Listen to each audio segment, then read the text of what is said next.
Orange Lounge Radio. With your hosts, DarkSakura, Sky, and Loki. Did you hear? E3 happened. Thank you all for your participation, questions, updates, and feedback. Our predictions may not have come true, but it was still a very packed 3.5 days. We are here to wrap up the news along with all the other goings on right now on the show where every gamer has a voice. Orange Lounge Radio.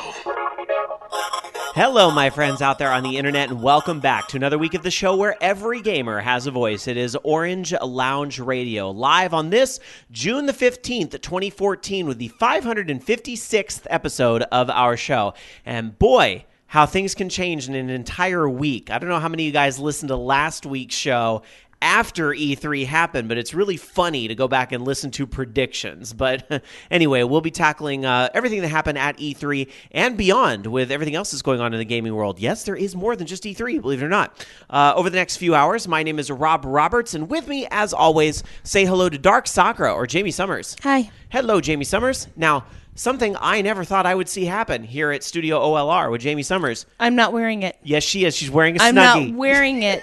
If I were wearing it, my hands would be in the holes.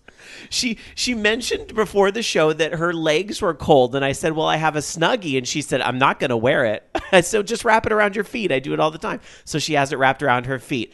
She's not wearing it, but that's a technicality. It's all right. Humans are not meant to be worn by clothes. We are not the slave of our clothing. But you have to admit, You didn't watch Kill la Kill, so you won't get it. You have to admit, though, it's a nice blanket. Not that I'm not paid off by them. Turn on the check-ins, Rob. All right. Oh, all right. I'll get to it in a minute. Jeez. Say hello as well to Techmaster Loki. Hi. Hey, Loki. How you doing? Doing okay. Good. How's your game coming? I know you're working hard trying to program a game. Were you too distracted with E3 this week, or? No, I still worked on stuff, at lunch and when I had time. I got my editor saving and loading done, although I did find a small bug in my loading that it's not it's not building all the objects with correct rotations in there, so everything's all kind of screwed up. But it saves everything, and I think the rotations are in there. I just have to figure out why it's not working. But it's close, because I wanted to start building assets, and I actually started doing that, and then I put my computer in sleep mode, and it crashed. I'm like, I should probably build the save function here so it doesn't do that again, because I lost all my work there. And so, I just haven't really had a lot of time to work on stuff. I was disappointed to see you didn't have a meeting room at E3, booking appointments to show off your creation. Yeah, I have nothing to show off. It's like, hey, here's nothing. Does it, if nothing else, does it give you perspective when it comes to critiquing games? Because you have a bit of a reputation on this show for not being shy to show your anger and frustration sometimes with gaming. Is this whole experience humbling you in any way, or no? No, it's well, not. That's good to know. Some things are just never going to change, right? It's not. It's just I don't know. I'm just learning how to do things and still trying to figure out why this isn't working. Because I thought when I programmed it, that it should work correctly. You put something in and you take that same something out, and it do should the work, right? You do the hokey pokey and you shake it all about. If I put an object in with a rotation of 90 and I save that rotation of 90, and then I should output it with a rotation of 90, it should be the exact same way, but.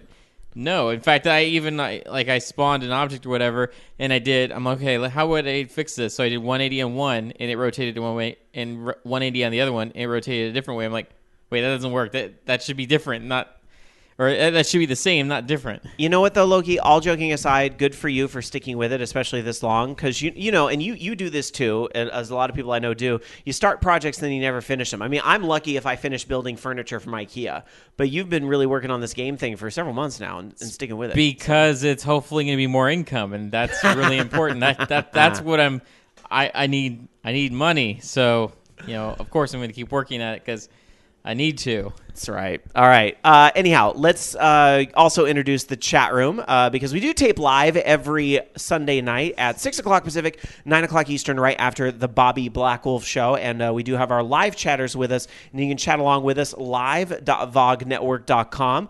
We do love our podcast listeners as well, though. If you happen to be listening to us on iTunes or Stitcher Radio or TuneIn or any of the many, many podcast apps that are out there, just thanks for checking us out. Appreciate it, especially on a very busy week like this. Looking at the chatters, and I have a lot of people yelling at me about the check-ins, which is why DarkSakura said something there. But just to remind you guys, you do get points for participating with our show at vognetwork.com. You can either check in when we're live throughout the 3 hours that we are live on Sunday nights, or you can find a passphrase that's hidden somewhere within the show, and you type that passphrase on the main page once you're logged in at vognetwork.com, and you will get points. And what does that points give you? E-Peen. No, we do have our own leaderboards at vognetwork.com, just like you would have on Foursquare or whatever, those various sites. But once in a while, we also do raffles, and every point that you earn on the site goes towards a raffle ticket if you choose to enter the raffle. We haven't said yet if we're doing one this month for June, but probably we will. So stay tuned for that. We have more information coming up on that. SSJ 100 Matt in our chat room over at live.vognetwork.com also says, Happy Father's Day, Loki. And yes, Happy Father's Day to all the dads, father figures, pet fathers, everything, everybody out there, stepfathers, all the fathers of the spectrum. Happy Father's Day to you. So I'm sure we have lots of gamer dads that listen to this program. As long as you're responsible and have done your job. Yes. Then you've earned the title. There you go. Which Loki certainly has. So happy Father's Day to you. Did you get to do anything special for the day real quick before we get into all the big news of the week? Grocery shopping. That's about it. There you go. Did the kids behave on the grocery shopping trip? That would be a reward, right? We had our parents watch them during the grocery shopping trip, but in the morning I tried. Okay, so Josh woke up at like 5:45. Nice. So I'm like, okay, fine, I'll get you up, and then because I have to kind of supervise you. I'm gonna sleep on the couch. So what did he do the entire actually it was 2.5 hours that I was out there? He kept trying to wake me up. Every time. He just kept he'd jump on the couch. He'd daddy, this. He's driving a car on me. I'm like, stop. I'm just trying to sleep. Alan does the same thing to me. Don't worry about it. All right. Anyway, Mega Man X400 in our chat room says, definitely can't wait to hear Loki's E3 thoughts. Me neither. I have a different kickoff topic to get us there, but tease us here, Loki. One word. This year's E3 in one word, Loki. One word. Games. Okay. Fair enough. All right. Games. Well, I guess that's good, because if you'd come out and said, movies, I don't think that would have made people happy. So, all right. Well, technically, yes, there was lots of game trailers, so movies would be accurate. I said one word. All right. Meanwhile, I'm actually going to go over to DarkSakura for tonight's kickoff topic, because I think it's important to remember that I'm sure a lot of your favorite shows and the podcasts you listen to throughout the week, everybody's talking E3 this week, because it is the big windfall of, this is what the rest of 2014 and most of 2015 is going to look like for video games. But there's other stuff that goes on in the world that involves video games this week. There's conventions in some places, like Jason, who's not here this week because he's driving back to Denver. I know Denver, his town, they were doing a con, I think it was either this weekend or next weekend, doing a thing. And DarkSakura, you were here at an event in the Bay Area locally that was kind of a big deal, right? Yes, I went to Atari Party, which last year was in Davis. This year was in Sunnyvale, which is pretty much where Atari happened. I mean, if you want to be serious about it. It was really cool. We, as usual, brought up both of our Atari 5200s, and actually another guy, a couple guys from here in Sacramento, brought their 5200 in the collection, and so they were right next to us. So we had the table of domination. Although there actually were other 5200s there, because the guy who invented the Atari trackball brought his, and T-shirts that I wanted. He gave us this a really, really good speech. But Dan Kramer was the inventor of the Atari trackball for the 5200. And also Al Alcorn was there, who is the guy who created Pong, and a few other folks from the industry. The guy that runs California Extreme, he was there. Mark, really good guy. So it's important to note, like Atari and the early Activision and a lot of these companies, I remember Epix back in the day, a lot of these companies were based in the Bay Area, yeah. In Sunnyvale, and that, it's called Silicon Valley for a reason, right? So a lot of those games that were written back in the day were born of that. So it sounds like this was a type of, I don't know if you want to say birthday party, but like maybe like a high school reunion of sorts in some ways for a lot of these folks that, you know, are the reason we have an E3 today. It's also the only place I will see more than one Jaguar in any one place. So there were a couple of, we had basically systems all across the board. I mean, I'm just pulling back up my photos because someone had one of the, not just, you know, were there like Lynxes and Atari 800 computers and the home consoles, but there were other games that were by Atari that were on display on other systems. Like, there's actually a Pong table there, a Pong cocktail table. One guy brought in his, and I'll be having photos of these up within the week for the website. Was this pretty much exclusively Atari stuff, or did, you know, some of the other... Well, that's what I was getting to. Oh, okay, sorry. Yeah. But I was telling you about the one mod. He did an NCOM 2600 that had light cycles inside it. You know, NCOM was the company in Tron. So he had it all Tron themed. But one of the other systems that I liked that was there was... the Sega SG-1000 Mark II that was the precursor to the Master System. And they just brought it. I mean, I don't think there were any Atari games in particular on it. But next to that was a new style Famicom. And there were a few of... there was Mario Brothers being played on it, you know. But other than that, there was a person who brought in a lot of the Tengen games and just had those running. There, like I said, there were a few Jaguars, a lot of the different computers. There was a guy, and I ran into him a few years ago, and I wish I could find his card again because I'd love to have him on the show, who did a bunch of conversions of newer games for the Atari 800 and the 800 computer. Like one of them is Space Harrier. Fully playable, has voice, the music's pretty decent. You know, down-res some, but it was really, really, really good. Since we are talking about all things Atari, did anybody bring Driver 3? Not that I saw. It was worth a shot. I'm looking through my pictures. Yeah, there was Doom being played on a Jaguar. Had some playthroughs of Rayman. Oh. Which was one of the most beautiful, you know, 2D platformers from its day. Mm-hmm. I'm looking through some more pictures. We tried to get Pango running, but it doesn't like our digital sticks that we had to replace because Atari 5200s are really, really shitty controllers, right? And we're notorious for breaking. Mm-hmm. So we tried to get Pango up and running. So all I could do was take a picture of Dan trying to play Pango. There was copious amounts of Tempest up on the screen, and there were 4 arcade machines. Of course, one of the great Atari classes. So what, I mean, at the end of the day, is this just everybody like with vaults like you and Dan have, kind of bringing their Atari pieces of that all to one room, and everybody, it's like a show and tell type of thing? Is that pretty what much boils down to? It's like, hey, this stuff's cool, come play it. Yeah. But there were 4 arcade machines that were in the teen section of the library. And one of them, there was Star Wars, there was Asteroids, Centipede, and Tempest. You know, so some of the greater machines there. And, of course, for the folks who were on my Facebook, I did post a lot of these pictures, but I'll be reposting them on the website before too long, just sort of a wrap-up. Awesome. And we had our copy of Gyrus out, because that was one of the games we picked up, because we pick up a couple of reproductions or prototypes to bring in every year. Mm-hmm. So we had Gyrus playing, and... Dan had the trackball out, and we also have a prototype stick holder that sort of turns the 2 controllers into twin sticks for stuff like what game did he have that used that? I don't remember. But you know, we had some Robotron going on, and I had to explain to some kid what Evil Auto was because they were playing Berserk on the computer next to us. Well, okay. Speaking of like talking to kids about maybe games they don't remember, you know, why are events like this important? Why is the Atari and these old systems, these old moldy antiques, why are they important, DarkSakura? The whole point is that if you want to understand what the industry is now and where it's going, you have to understand where it's been.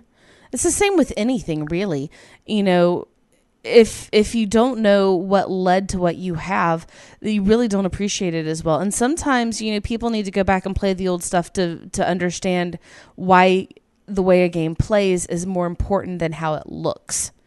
Like I showed like some girl, probably 19 or so, how to play Missile Command.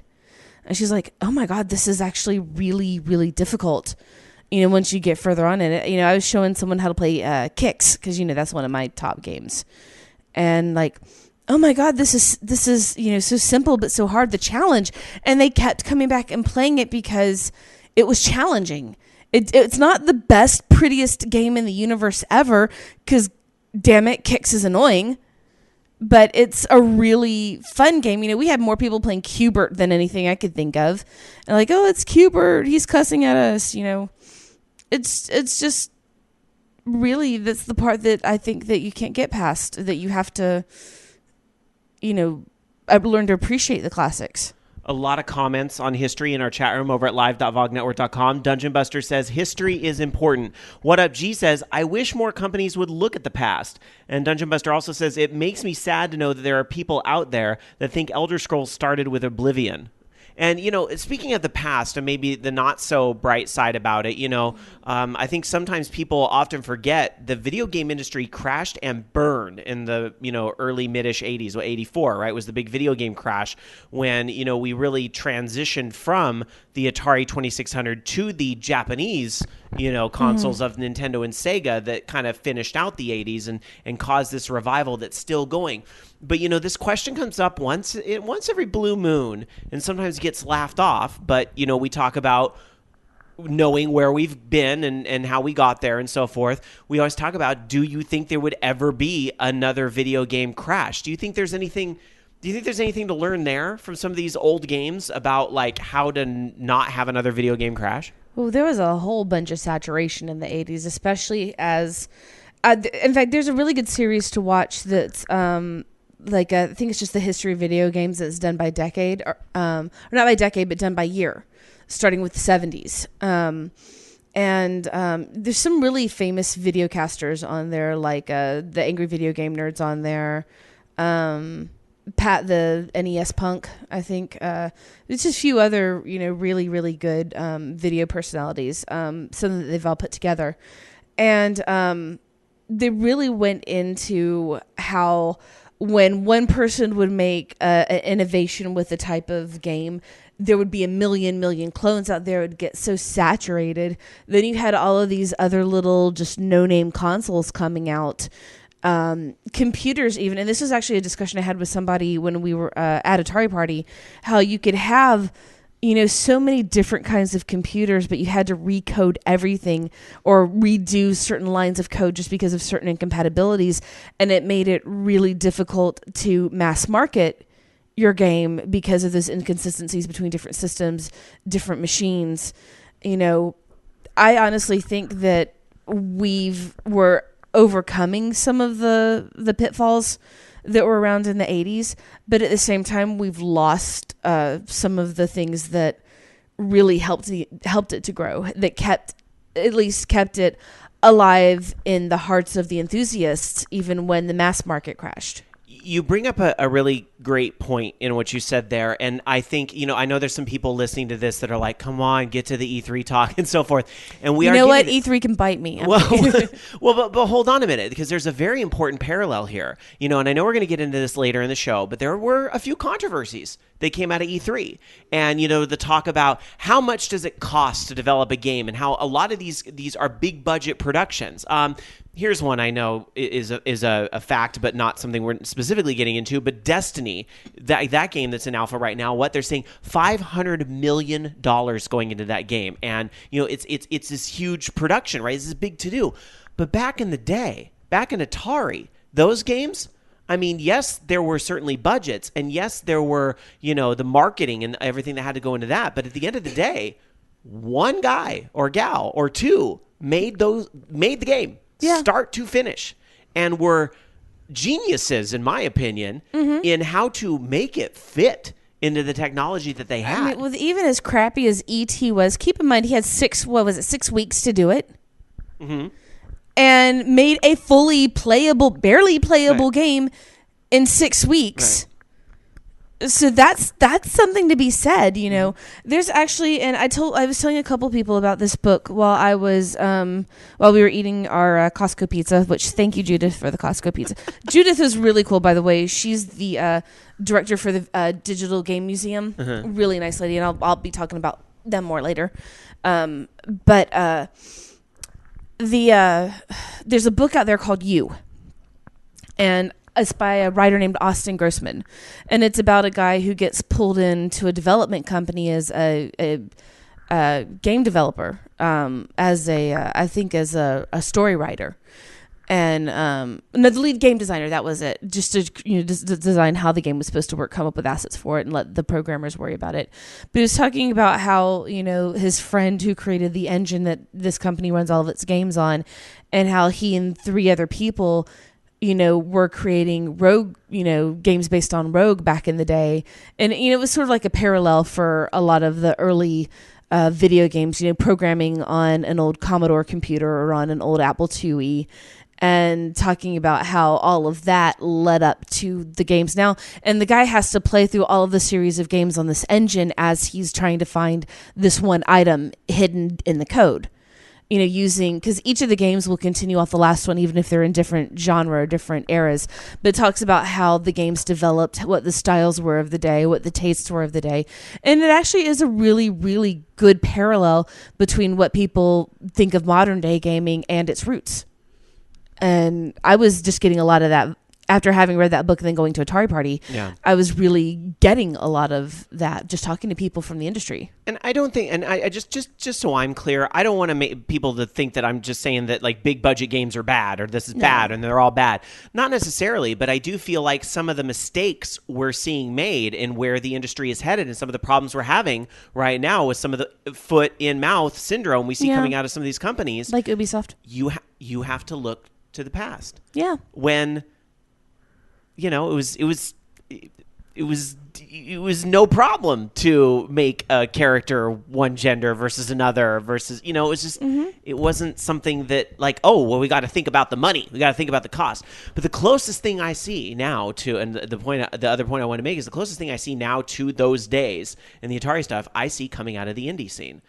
Which really is 1 or 2 guys or gals with a passion project that, make things from start to finish that, they really put their name on. I got to say, to lead us into the E3 talk here a little bit, some of my favorite things I saw at E3 were over at Indiecade in the indie booth, where we could talk to game makers directly about these games that they're doing that unfortunately I think a lot of you guys haven't even heard of that are really some experiences that are really worth trying. Yeah, I would really like to take a lot of focus off of, quote, the big 3.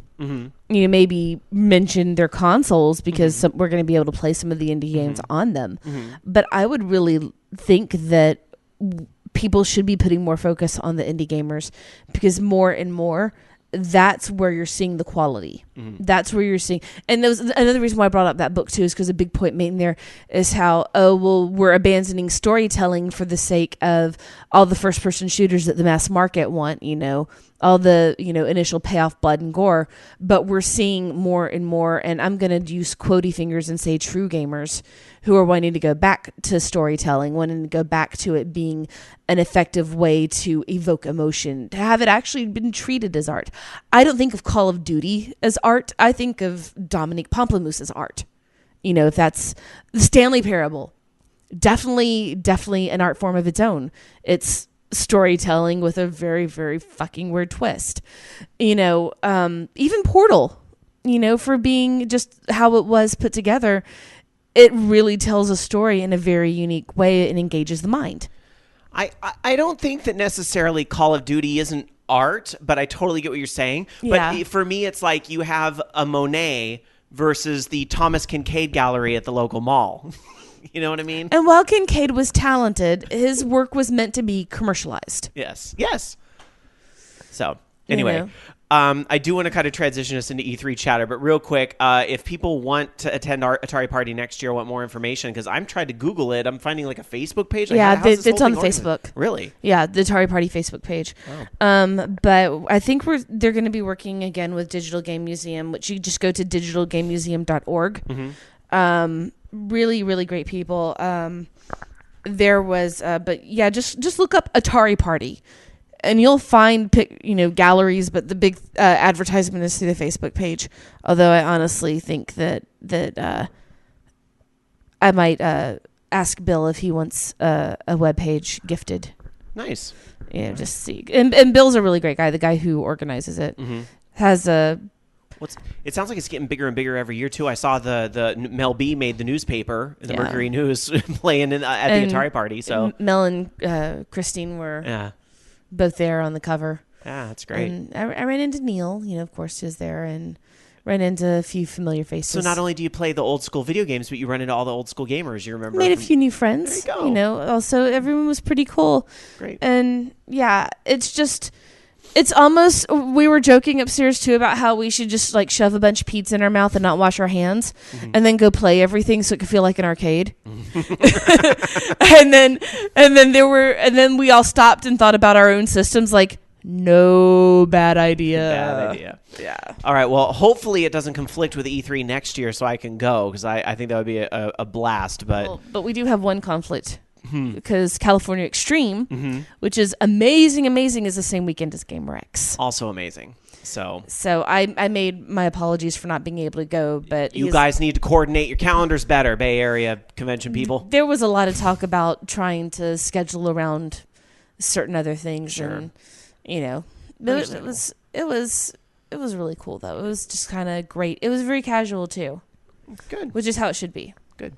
All right. Well, we are going to get into some E3 chatter. I'm going to ask Loki to hit on some of the press conferences. I do want to do some housekeeping, though, real quick. Speaking of GamerX, that's kind of the next big convention that I know I have my eye on, and DarkSakura has hers on, too, because we will both be there.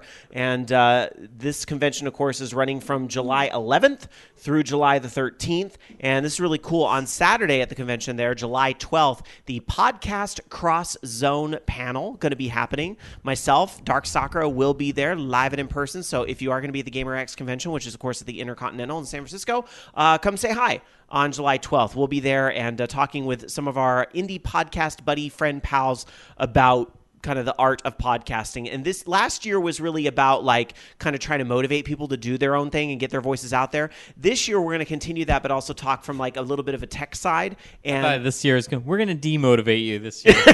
It's too hard. Let me tell you Takes about too much time. Let me tell you Just about go all the no outside. comments I got at E3 this year. That'll demotivate you. No, but we want to, kind of start to tackle some of the technical things as well as, how do you promote yourself? How do you make yourself bigger? So we'll tackle all those issues this year. Speaking of Podcast Cross Zone, as a bit of a promotional thing leading up to that, we're going to be having an official, using my little quotey fingers, official Podcast Cross Zone tournament in Mario Kart 8. So Mario Kart 8 fans, get a pen and paper real quick or get ready to rewind the podcast so you can write this down. But here's the details of the tournament. It's going to be next Sunday, June 22nd, before OLR. It's going to run from 4 p.m. to 6 p.m.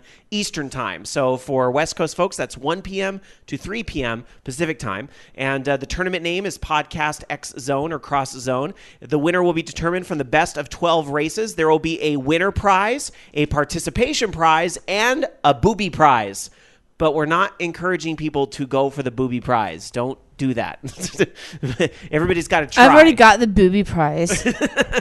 So we're not telling you what any of those prizes are until we get a little closer. I don't know. Maybe some of the other shows will. But yeah, so that's us. That's Koopa Club. That's Video Game Realness. That's GameBuoy.org. That's Game Bar. That's... I know I'm going to be forgetting somebody, and I'm going to really eat shit for this later. Us and Horde House and all those fantastic shows that are going to be a part of Podcast Cross Zone. The rules are 100cc, all vehicles, normal computer players will be involved. Here it is, the big code that you want. The big code, 497714182468. Here's that code one more time to put into Mario Kart 8. That is 497714182468. And we will see you next Sunday, and then live and in person at Podcast Cross Zone at GamerX on July the 12th. The good news is if you can't make it live in person, because I know we have listeners everywhere, I'm almost positive they will tape everything and put it on YouTube like a month later like they did last time. If you want to see the first Podcast Cross Zone panel, that is up on YouTube. Just search for Podcast X Zone and you'll find it. So there you go. Since we will be at GamerX, there will be no OLR on July 13th. We will not be having a show that Sunday, as Jamie and I will not be back from the con at that point. So just a heads up so y'all can have your calendars marked appropriately. Okay, I think that's it for housekeeping. Twitter.com/OLR, follow us. Facebook.com/orangeloungeradio, friend us. Google.com/plus Orange Lounge Radio. Do whatever people do on Google Plus with us. That's like +1 us. Yeah, +1 us, and then forget about it. All right. Just kidding, Google people. +1 feels like RSVP. +1. All right, so E3. I went. This is the first show I went to in probably about 3 years, I think. But my first show was 10 years ago. So I've been going to E3 off and on for about 10 years. And I'm just going to tell you guys, overall, it was a very different vibe this year than I felt in years past. You know, I think a lot of folks have the image in their head of like Penny Arcade. Basically, a lot of people think E3 is Penny Arcade Expo, and you know it's not. Not every booth has just infamous lines of stations of games lined up waiting for people to play. In fact, some companies that kind of surprised me had no stations at all of games for people to play. One that comes to mind, Konami.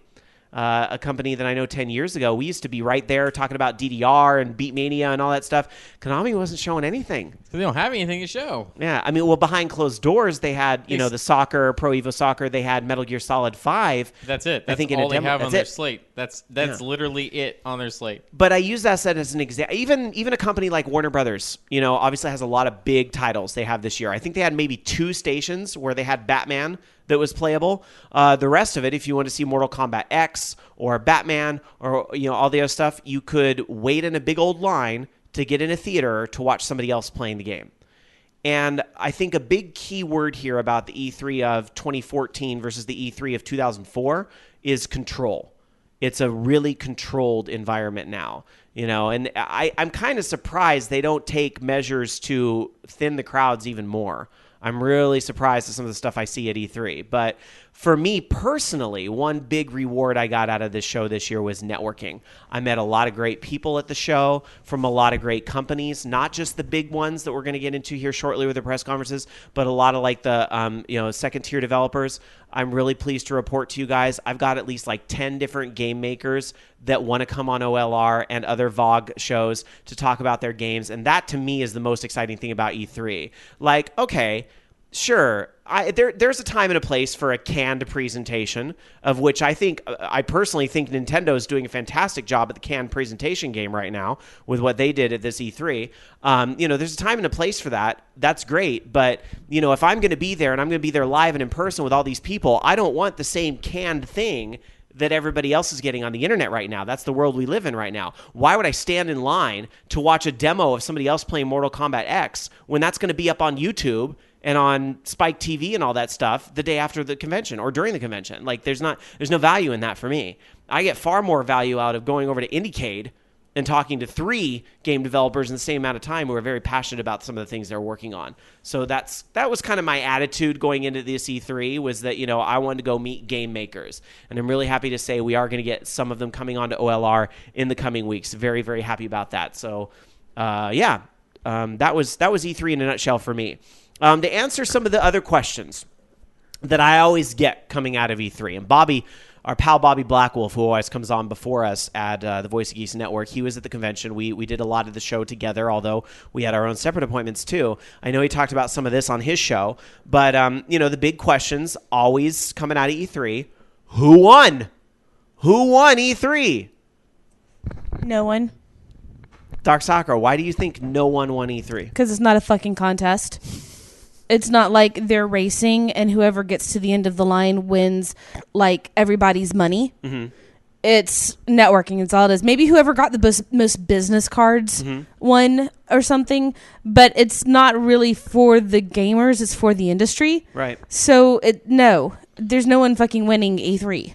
And to an extent, I agree with that. I mean, at the end of the day, you could say pre-orders and sales and all that. Maybe there's a game to be won with that. At the end of the day, it is about selling games. But if you were to ask me to grade all the press conferences and all that, or who had the best press conference, My honest to God answer, who had the best press conference? I thought they all did a fine job.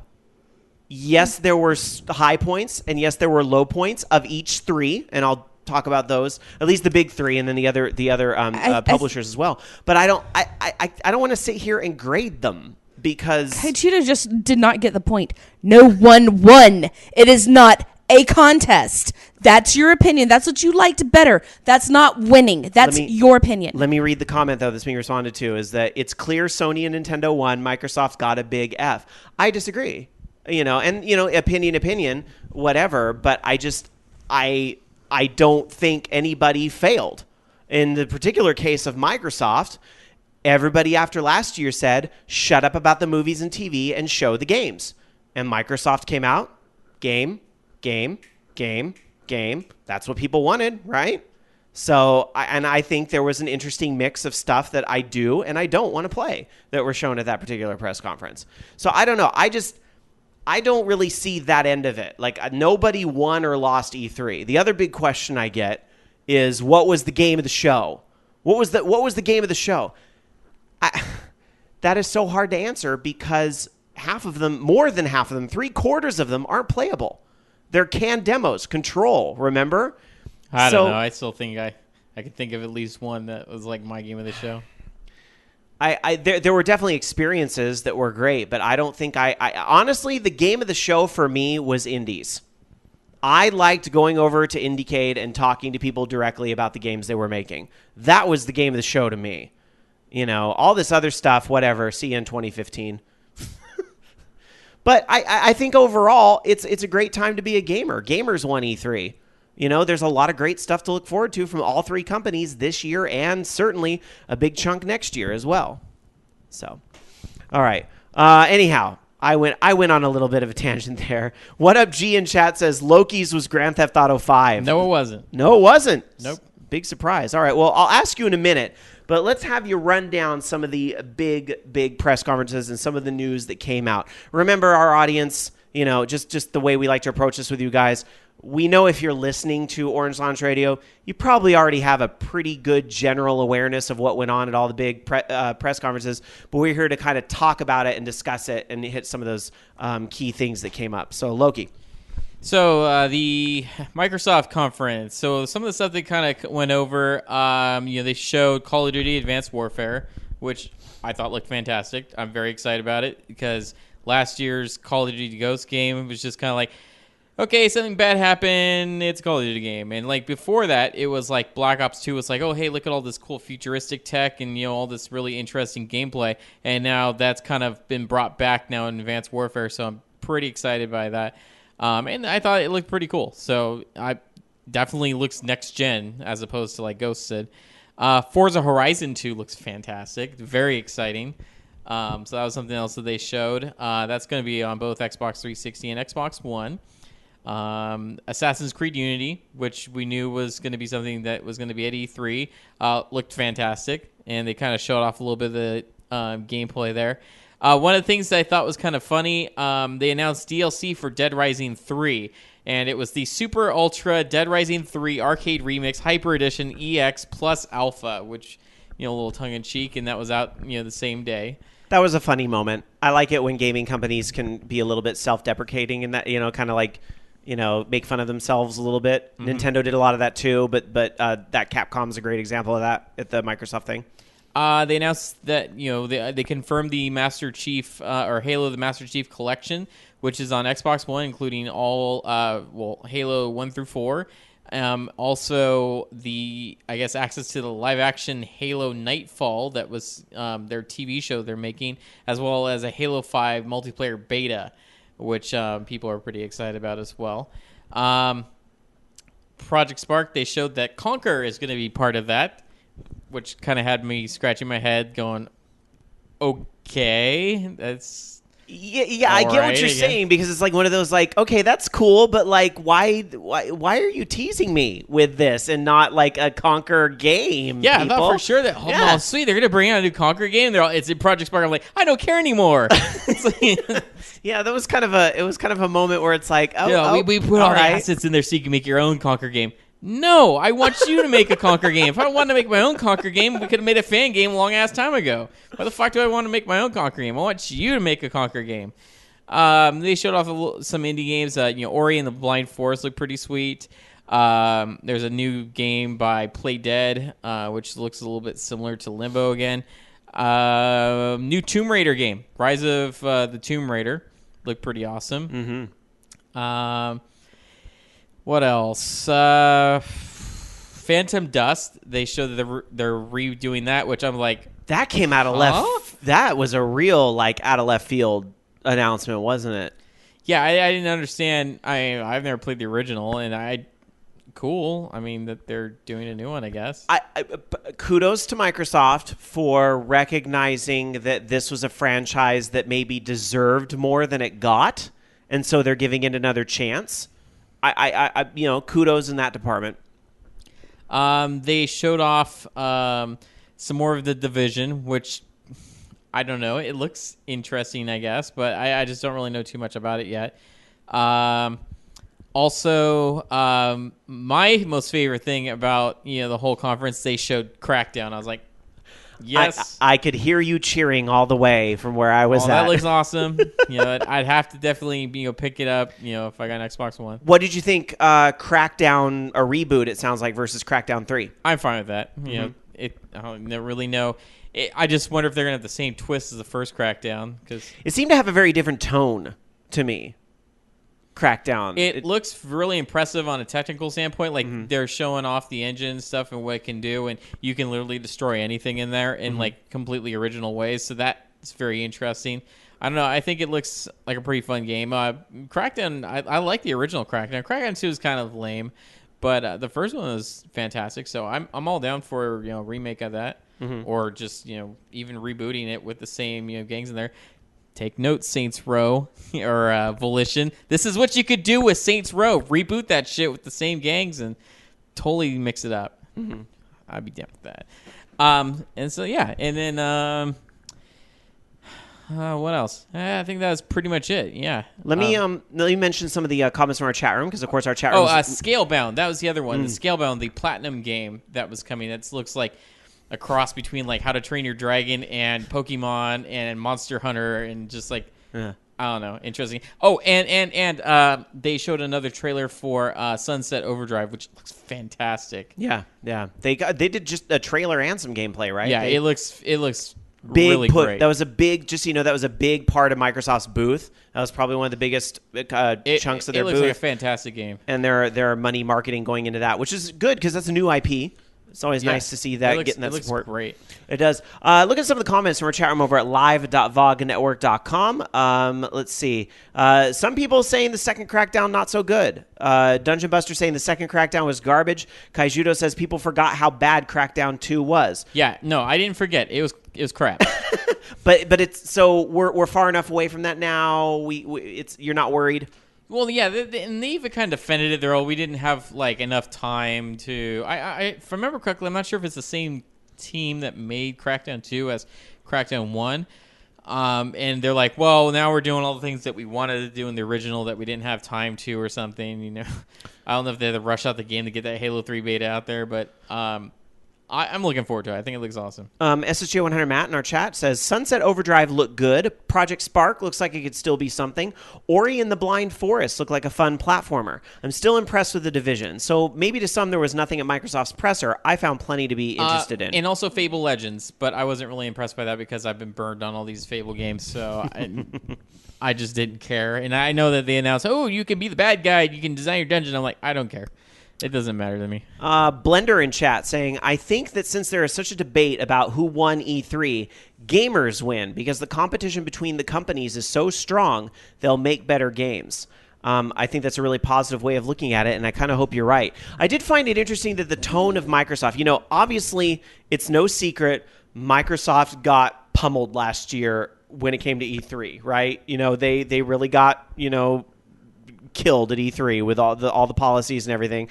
But this was a new year, new tone, new guy at the head of the table, a chance to establish something new. And I did find it very interesting that, this whole thing starts off, we're excited to show you the future of gaming with our friends at Sony and Nintendo. very interesting kind of message, a tone there at the beginning. Like, where there could have been an opportunity to take a sucker punch at Sony or something. They didn't. They wanted to do, and then there was those random interludes as well with, my favorite game or the game my first game I ever I played. didn't care about those. I get what they do as far as like transition or whatever. I thought it was going to lead up to something.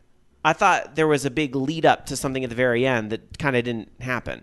So that was the only kind of surprise for me, is I thought there would be some game from the past that was making a giant comeback, or a game creation thing. Maybe that was all going to lead into Project Spark and talking about game creation. Like, these are all the games I grew up with, and now I can make my own thing. I thought it would kind of have a punchline, but it really didn't. So I think they served only as, here's a chance to put something on the TV so we can change something on the stage.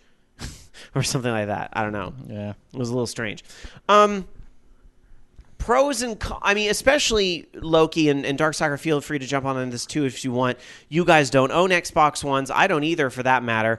I already said I'll be getting an Xbox One eventually anyway, because I certainly want Forza Horizon 2, and I want, oh my God, name escapes me, live radio. Alan Wake made the new game. Quantum Break. Thank you, Quantum Break, which wasn't to be seen at E3, which made me a little bit disappointed. Yeah, that's probably holiday 2015. Yeah, it's probably holiday 2015 at this point. But, still, even the Halo collection looks very exciting to me and so forth. So, coming out of Microsoft's conference, did you see reasons to be an Xbox One owner? Yeah, absolutely. That's the thing, and kind of not to spoil my impressions of everything. I kind of saw that out of all three of them. It's like, okay, here's reasons to buy your systems, and they all made a very valid point. And yeah, there's definitely a lot of reasons now for me to have an Xbox One. There's Forza Horizon 2, Sunset Overdrive, Crackdown, and even I'd check out the Halo collection and stuff. So there's plenty out there for me to pick up now. They're showing me why. Where the games are, what you would want to buy. That's the problem, though. Now I have to get all three, and that's, it's expensive, and I don't know. For me, the pros and cons of Microsoft's event was the pros were that I think they gave exactly what people wanted. People wanted games. They showed a lot of games. And there was a lot of really, even though I think a lot of it was expected in a way, and I'll get to that in a minute, there was a lot of really good looking things. Like the Tomb Raider sequel looked really good. The Halo collection sounds amazing, especially for people that need to catch up on that series. Phantom Dust kind of coming back from the dead in a way is really exciting to see. So a lot of that's very good. I think the one negative for me that comes out of Microsoft's press conference, and the way I kind of left feeling after that, I was like, this felt very par.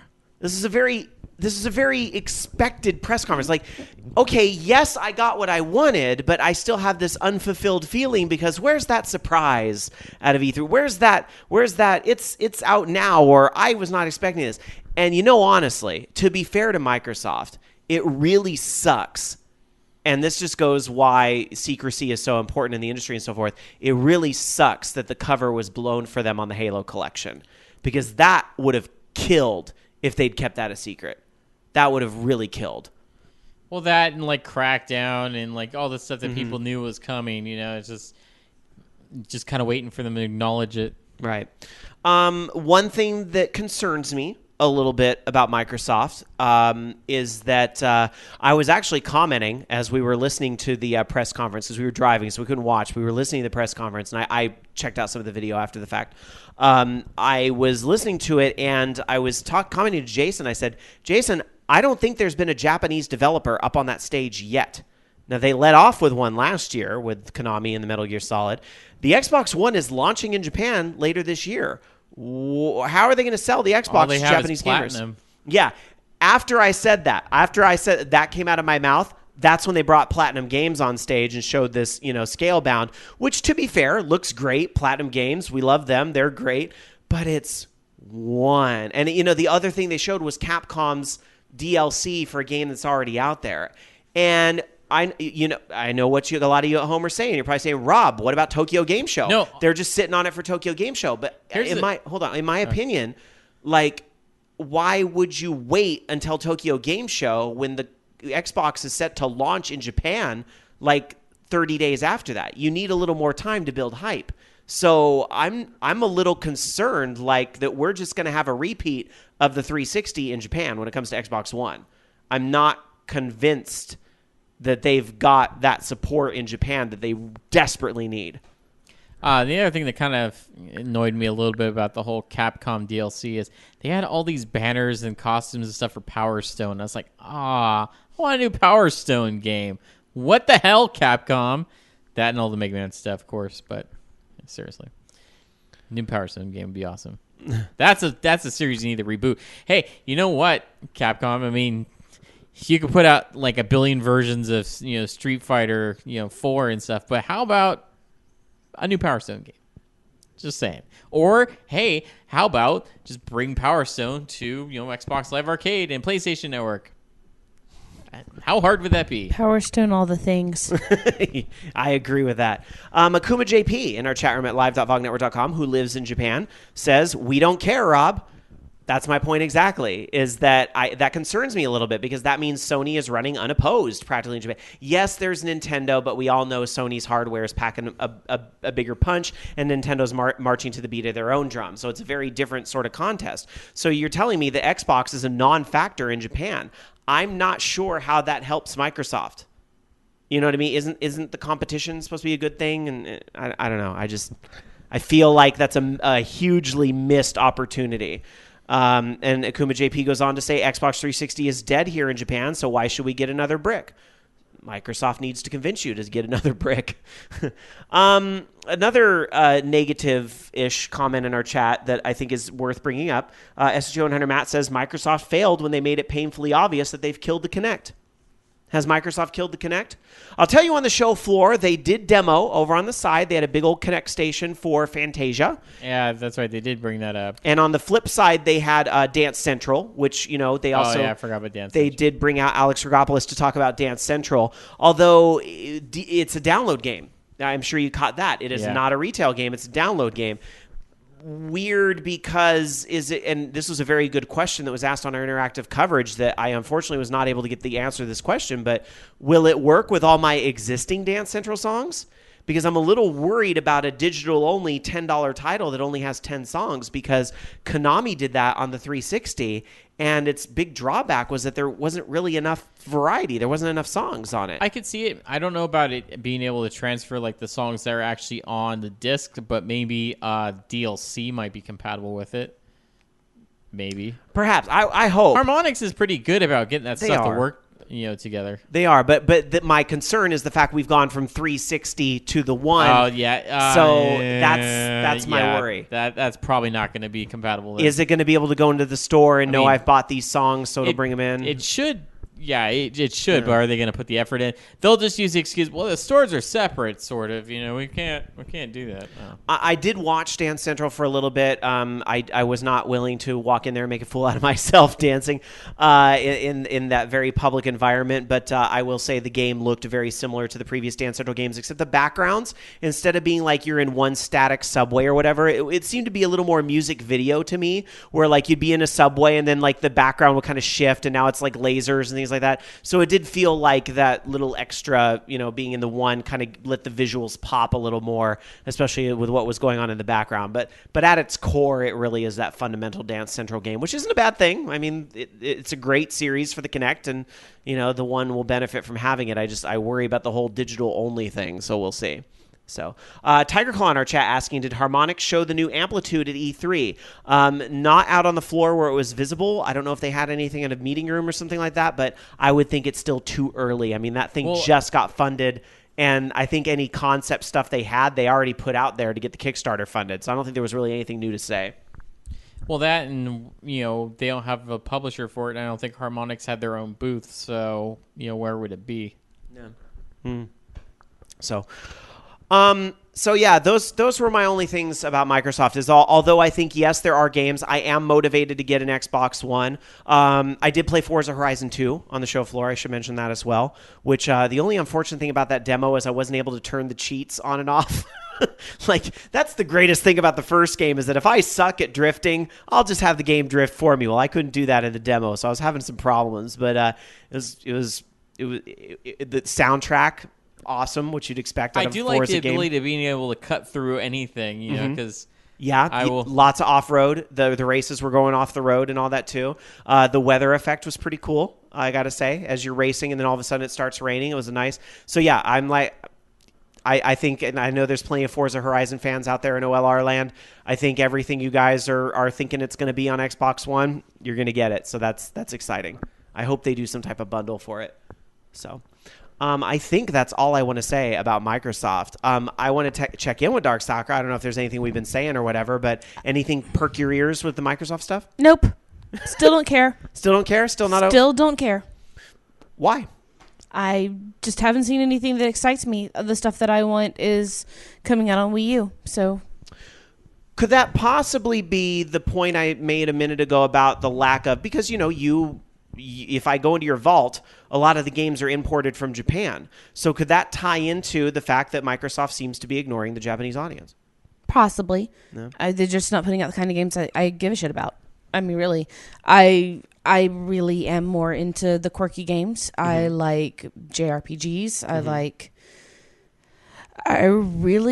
They're just not putting out anything they really care about. Yeah. I don't like Halo. That's fair. I don't like Fable. I don't really like many car games. Mm-hmm. I don't like, war games. Well, no. That's fair. Everybody's got what they like and what they don't. You're not alone. A system is only as interesting as the games I want to buy for it. Somebody in chat gave him an F, so you're not the only one. They don't get an F. They get a big stinky poop. All right. Well, I will say this, though, for better or for worse, because I want to make sure this gets touched on before I let Loki go on to the next one.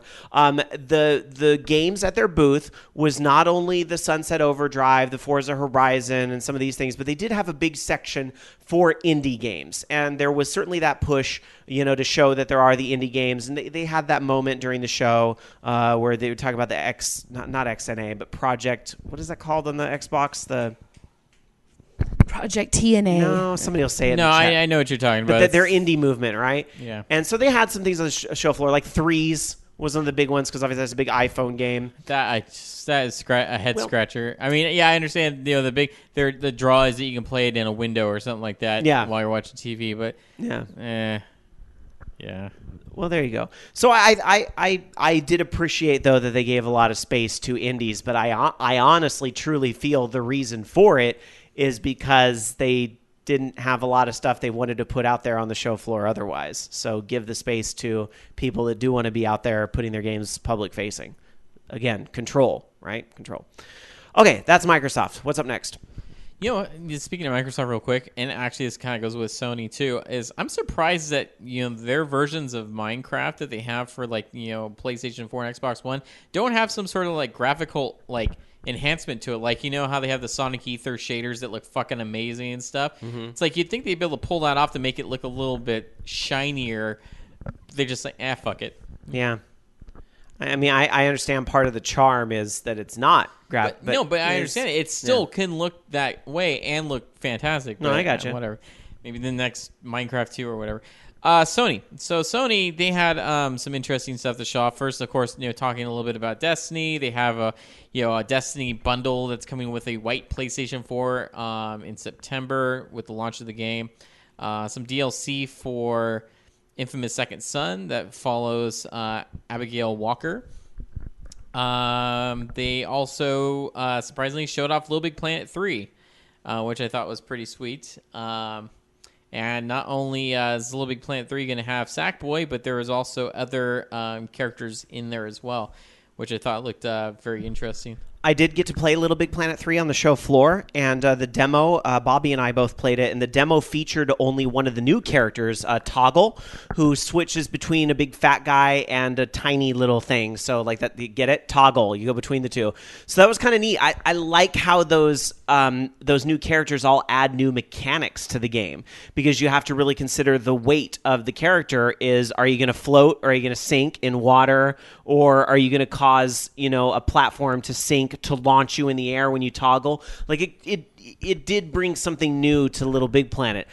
I think if you already have your mind made up on this franchise, like, because I know some people that are like, I'm not into Little Big Planet as a platformer. It kind of controls weird to me. I don't think what they're doing in Little Big Planet 3 is going to win you over.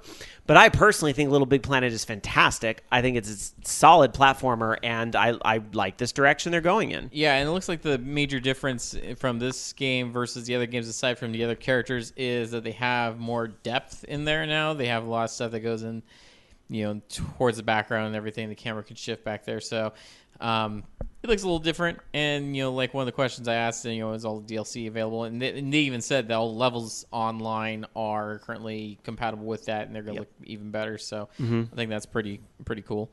So of course they had that.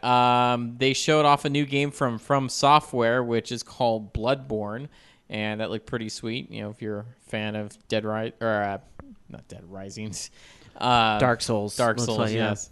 I was thinking the other one. Anyways, and then of course, let's see, Far Cry 4. They showed a little bit of that during the conference, and that looks amazing. Of course, more of that was shown at the Ubisoft press conference, but that looks like a pretty impressive game. Just that's kind of a must-have for me, I think. Also, they teased, was it Dead Island 2, which looks pretty awesome. I think it's going to take place in California now. Which is not an island, but whatever. Technicalities. We actually went to a presentation for Dead Island 2 and got to see the game. We got to see the game, not just the trailer, but they showed us like an early build of the graphic engine. And you guys know I had my issues with Dead Island Riptide, so I have to really withhold judgment on Dead Island 2 until the game is actually out. I will say graphically it looks like they've made that big step up, and I think that is because they're on Unreal 4 now. They changed their engine. But, what we saw was a pretty cool, like, it's these guys in a car, and the car's driving into the town, and then they, kind of go and they get in a war with other humans. So they have other humans and zombies that are both against you. And then so you can lure the zombies into killing the other humans that are the enemies. It creates this very interesting kind of 3-faction game, which I think is kind of sounds like part of the twist. Dead Rising almost. Yeah, in a way. But just the whole trick is that the town that they're in is in quarantine, so it is an island because it's been quarantined. That's their shtick on it. Or maybe California finally fell into the ocean. Perhaps, but it's very a parody of like Hollywood Hills and Santa Monica and all that stuff.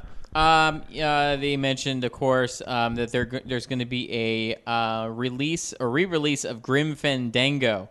That's going to be redone, I guess, for PlayStation 4 and Vita, which is pretty exciting. That's more than pretty exciting. That was a great example of a WTF OMG moment that I sadly didn't get so much at a Microsoft conference.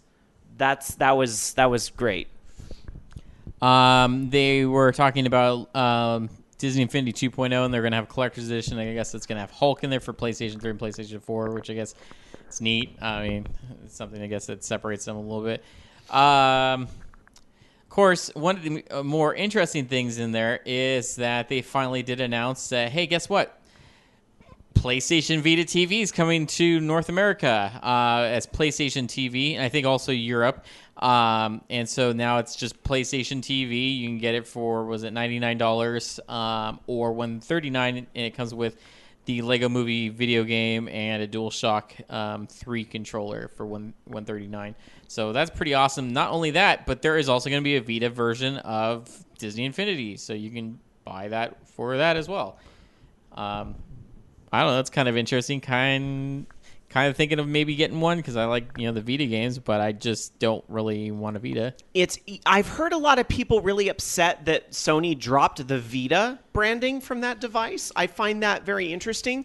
If you're one of those people that's upset about that, I want you to consider who Sony's competitor really is with that device. Well, and not only that, it's Apple. Well, not only that though, they're incorporating the Vita, that PlayStation TV into other devices, including televisions. That's why they've dropped the Vita TV thing. Right, and that thing is going to cost just as much as an Apple TV. So that's going to cause Apple to kind of have to step up their game in regards to, the gaming on that device and so forth. So it's gonna be interesting to see how that plays out. I did get a chance to play Diablo 3 Reaper of Souls on a PlayStation 4, but through the TV.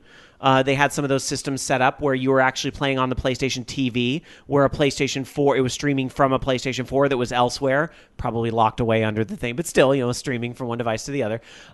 It actually played pretty well. You would see artifacting every few seconds. You would see that. The image is downsampled to 720. But I think most people don't even really notice. Well, and the artifacting could have been from all that Wi-Fi bouncing around there, because there's a ton of fucking shit going on in there. It really could have. I know Bobby was playing Drive Club on the same setup, and he saw a lot more of the artifacting. But when you're think of a high-speed racer, the signal there has got to be a lot more data going through than a dungeon crawler like Diablo, where the image doesn't change as often. So I found the experience to be fine. I was like, okay, yeah, if I just personally don't think I really have a need for one, because I don't have a family where, more than one person is trying to, use the devices or whatever. So I'm not sure I see the situation where I need one yet, but I think it's great for other people. There's a brand new game from Suda51 called Let It Die. That was another thing that was announced that they kind of showed off there. Also, game streaming and stuff will be coming to YouTube. So they're going to have that option available at some point. And then what else? I'm trying to think. Yeah, of course. They showed a trailer for Grand Theft Auto 5 for the next gen console, which we knew was coming. And PC. So that was pretty exciting. Also, of course, confirming The Last of Us Remastered, which will be coming out at the end of July for PlayStation 4. They have Ratchet and Clank Redux, which I guess is going to be a remade game for PlayStation 4, and also along with the movie that will be coming out as well. And of course, they announced Uncharted 4: A Thief's End, which will be coming to PlayStation 4 as well. And then my personal favorite out of the whole thing is they showed a new trailer for No Man's Sky, which looks amazing. That did look pretty sweet, and a lot of people were really into that. What's the why in there for you? Why did that look great to you? Why? Because it's just the whole fact that it's such a immersive game. It's basically all this procedurally generated universe, and it's seamless from flying from one planet to space to another planet. It just seems really interesting, and how that just the tech behind it and everything, and the way they've made it sound is it might be a little bit like a DayZ or Rust or something like that, where you're playing with other players, and so you may encounter people that are hostile or people that help you out, that kind of stuff. So it sounds interesting. Yeah, I thought that game looked really good too. I wish there'd been more of it at the show. I'm thinking it's still going to be a while before that game's actually out, but it sounded really good. So. Yeah. Anything else you want to say about Sony's conference? I missed the last half, so I had to watch it later on, so I didn't get to see it live. But I don't know. I thought they had, I guess, some good and some more stuff we're going to show off that was kind of exciting. I'm a little disappointed that The Last Guardian wasn't shown, but that was people kind of assumed that it wasn't going to be shown, since there was a whole controversy that had been canceled and then it wasn't. Yep. So I don't know. Interesting as well that Square Enix was completely absent. I mean, I know that they came out and said they weren't going to do anything with Final Fantasy 15 or Kingdom Hearts 3 this year, but you still couldn't help but feel like there was a loss.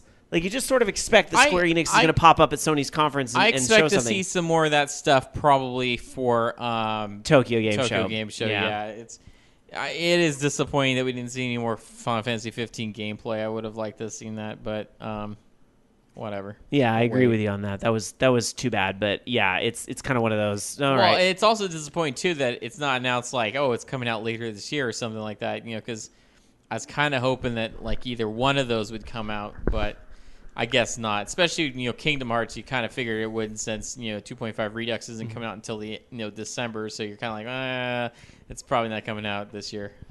So I had a great opportunity, and I must admit, in the first time in the 10 years I've been going to E3, I was able to attend one of the press conferences live, and Sony was the press conference I was able to go to, so thanks to Sony for having us there.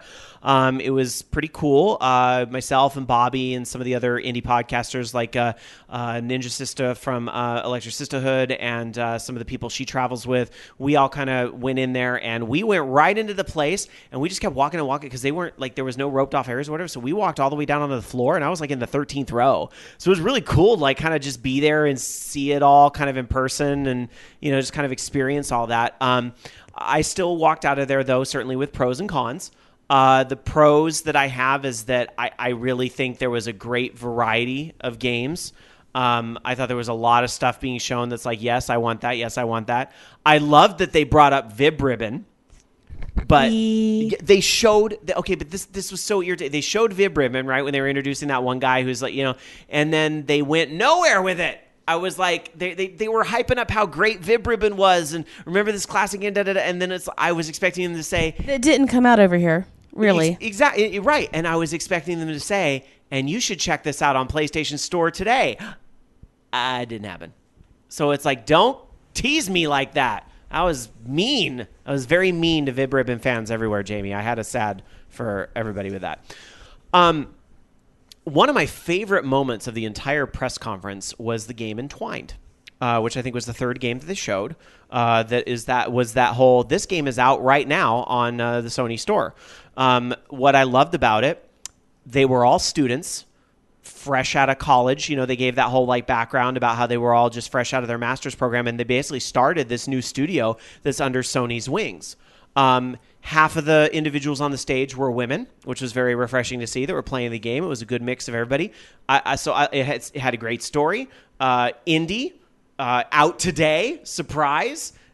Going for that art thing that maybe Sony's worried they might be losing with that game company thing this year. So that was definitely a moment that I liked. I did check out the game when I got home. I'm still formulating my thoughts on it, so I'll talk about it in a later show. I think the game itself is kind of it needs some more exposition in some parts. Like I was having a very hard time understanding the why in some parts of the game, but hopefully it's one of those games like Journey where maybe it's kind of explained better at the end. And you get to go to a concert. What's that? And you get to go to a concert. Sorry, I was thinking of the other Journey. The other Journey. But anyway, but all that aside, you know, the presentation at the conference I still liked an awful lot, and I liked how they did that. And that kind of leads me to say that one of the cons for the Sony conference for me, I thought the first half was way stronger than the second half, which isn't the way things are supposed to be. You're supposed to have all your stuff at the end and not. But I thought the first half was better. And I'm going to be honest, that whole presentation where the guy came out to talk about the PlayStation TV show that just got greenlit brought everything to a screeching halt, and you could feel it in the room.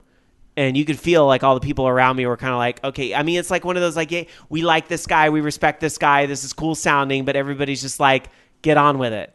This isn't going anywhere. Oh, yeah. It was it Powers or something? Powers, yeah. Oh, God, yeah. The problem with Powers is that they had nothing to show. Not only did they do the TV thing that Microsoft got crucified for a year ago, you know, and even the people I was sitting with were like, oh, yeah, sure, Microsoft's going to get an earful over when they talk about TV, but Sony's not going to get an earful over this. Nope, Sony got an earful about it because a lot of people didn't like that. What was most disappointing to me about that, although I understand that Sony wanted to make the point about, yay, we have this TV show, yay, it's coming, they had nothing to show for it but concept art. Hey, here's a wonderful idea. How about you announce something like that at, I don't know, Comic-Con that's coming up, you know, in like a month? I mean, why now?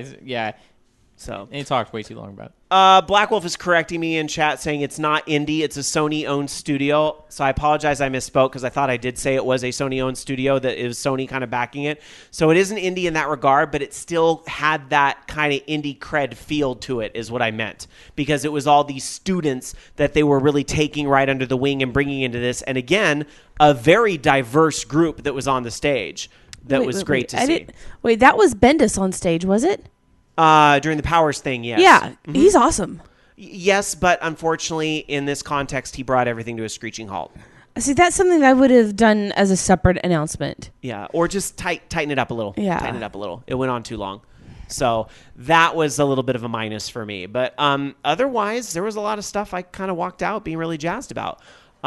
Maybe I'll roll this over to part B, but I want to talk about the Morpheus for sure later on. Well, and also the other thing was PlayStation Now going into beta on July 31st. So, Which I got a code for that, so I checked that out this week too, and it plays pretty well.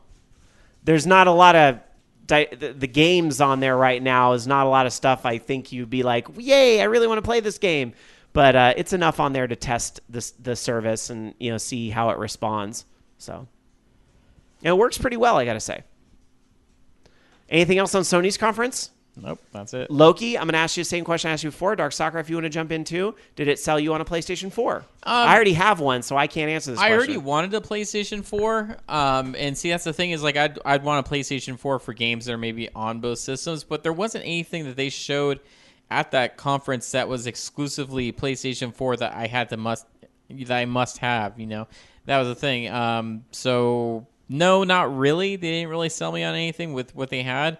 And that's the thing is, like, maybe I'll hold off on a PlayStation 4 and just get an Xbox One first or something, which is kind of the complete opposite of what I was thinking, but it's, where are the games, that I want to play? Are they on one system or the other system? So I'll pick whatever, the games are, whatever platform the games are on. But then again, I don't really have to have that stuff right away because, Forza Horizon 2 is kind of the only thing that's come. Well, I guess that and Sunset Overdrive. But yeah, PlayStation, there wasn't really anything that I have to have. Although it would be nice to be able to play all that stuff that I have on my backlog as far as, PlayStation Plus stuff. And then, I'd be interested to see what they're supposed to have something exclusive for Grand Theft Auto 5 on PlayStation 4. So I'd be interested to see what that is. But really, there wasn't anything exclusive because I don't play Uncharted. Little Big Planet, I'm kind of done with that series just because I didn't play 2, and I don't know. You might miss out. What about The Order or some of this other stuff? Order,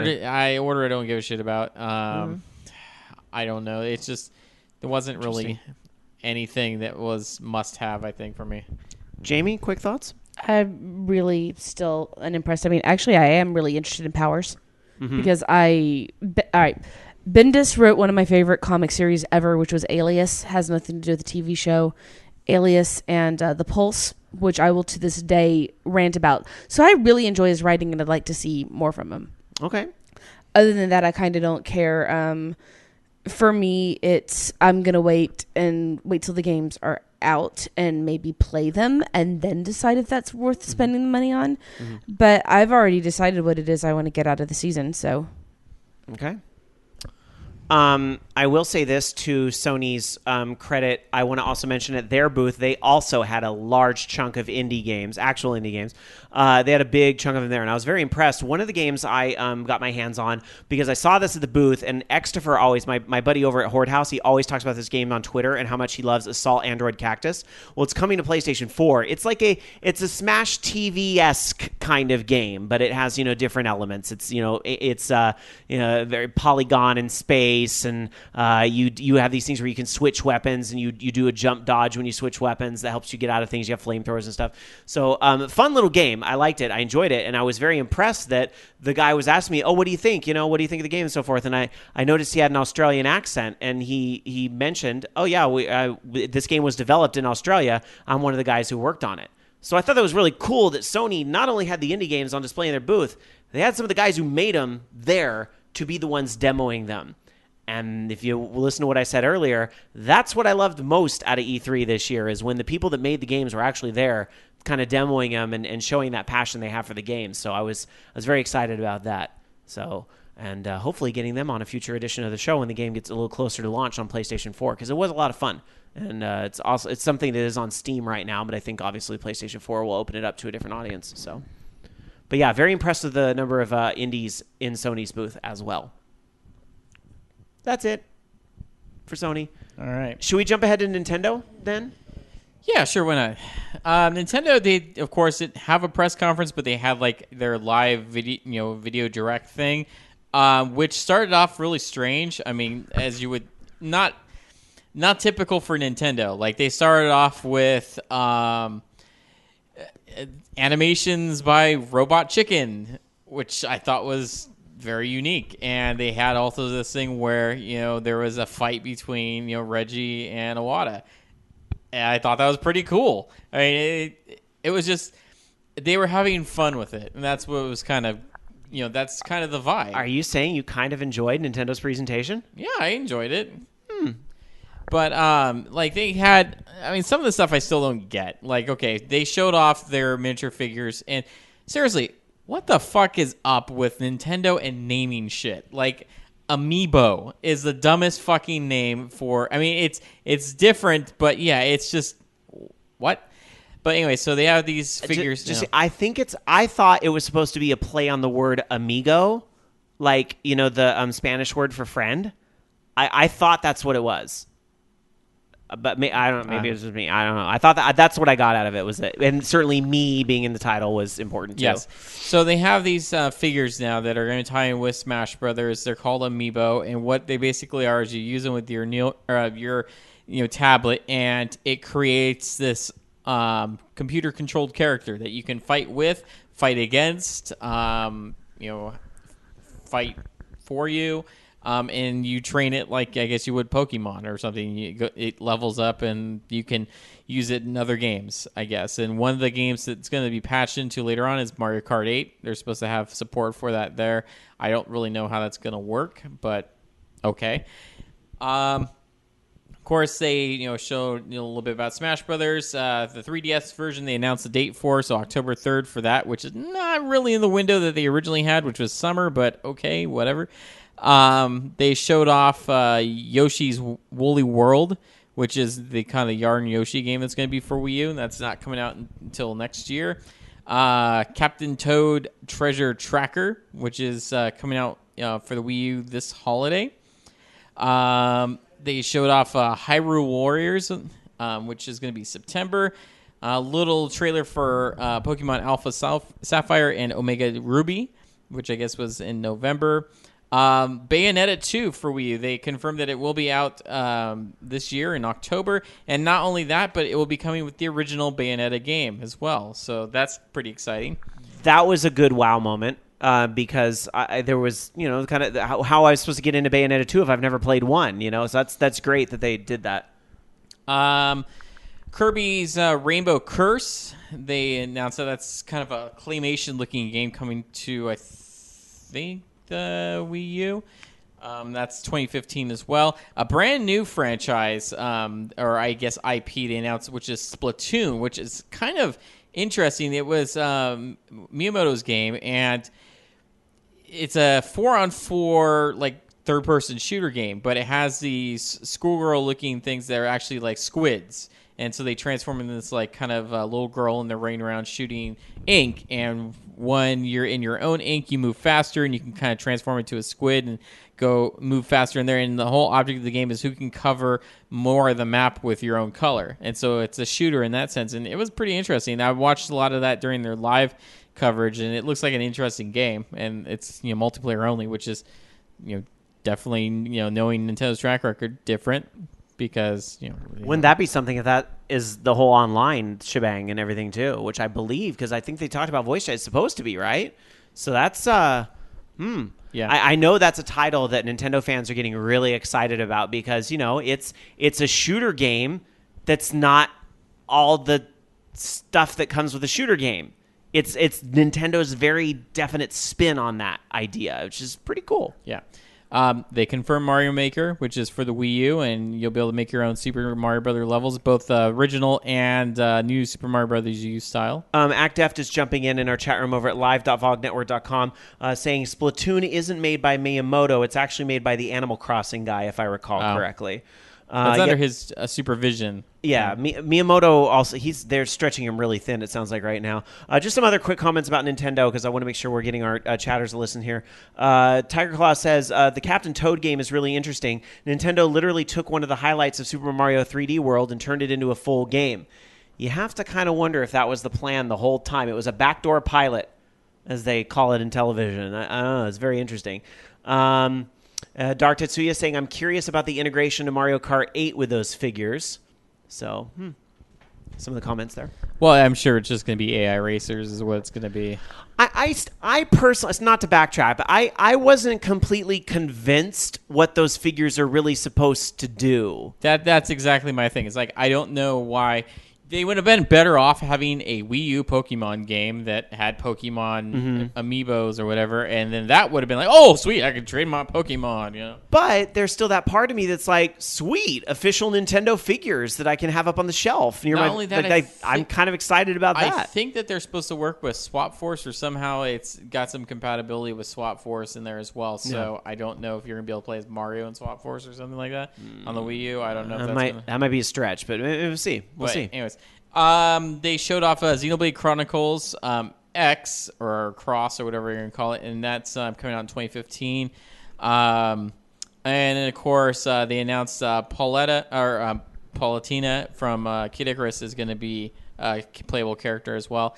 And then, of course, the big, hopefully expected, surprise was they showed off the new Zelda game released, showed off a trailer for it, and it looks fucking amazing. It's seriously, that's going to sell me a Wii U for sure. Because it's what I wanted.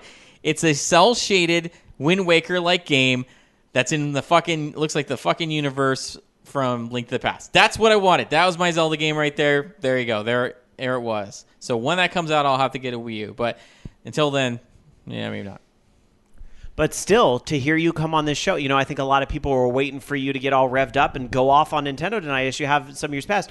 You're much more reserved tonight. You seem like a satisfied gamer after Nintendo's conference. I mean, is that correct? It looks impressive. It looks like they're saying it's going to be an open world Zelda game. Like they're like, okay, see those mountains back there? You can go to those mountains if you want, and it just looks really impressive. If, and this is the big if they can pull off, because it is supposed to be in engine, but if they can pull off in their final game, what was in that trailer, then cool. Then yeah, that sells it on me. If it's not quite that cool, then we'll see. But it looks really good.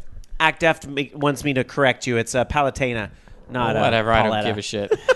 I really don't. Hey, I'm happy to see the Kid Icarus love, to be honest. And then of course,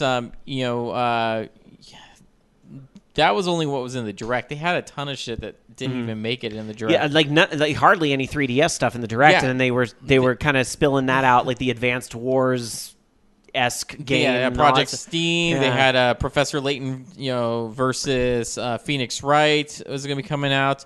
They had this Fantasy Life game that looks like Harvest Moon on the Wii U. Mario Party 8 or Mario Party 10. I'm sorry, which is kind of like Bowser Party or something. Not really shown there, but they're working on a new Star Fox game. So there's that. Shit, I'm trying to remember what else was in there. They had a new Mario Minis game. It was at Mario versus Donkey Kong or something like that. March of the Minis type thing. Lots of stuff. I mean. So let's ask the question, what were the pros and cons, and is this what Nintendo needed to sell more Wii U's, which they need to do? Your thoughts, Loki? Well, I like the way that they presented everything and had that live stream where they had kind of like, gameplay footage and stuff from, throughout the whole thing. So you can kind of get in-depth looks at everything. Do you think Nintendo might be ahead of the times with this, that E3 might end up going this direction for everybody in the near future? I think it was a great idea because I coming out of it, because I watched it for most of the 3 days, and I got a better understanding of what they're coming out with, versus some of these other I know what Mortal Kombat is, but I didn't really get to see any footage of it. I'm sure I could have watched like one of those Spike TV shows or whatever that was doing streaming of stuff, but I ended up watching that most of the time, and watching the Smash Brothers tournament, man, watching everybody get so excited about it. It's going to be huge, I think. I kind of agree. I think that we're a few years away from Sony and Microsoft going this route.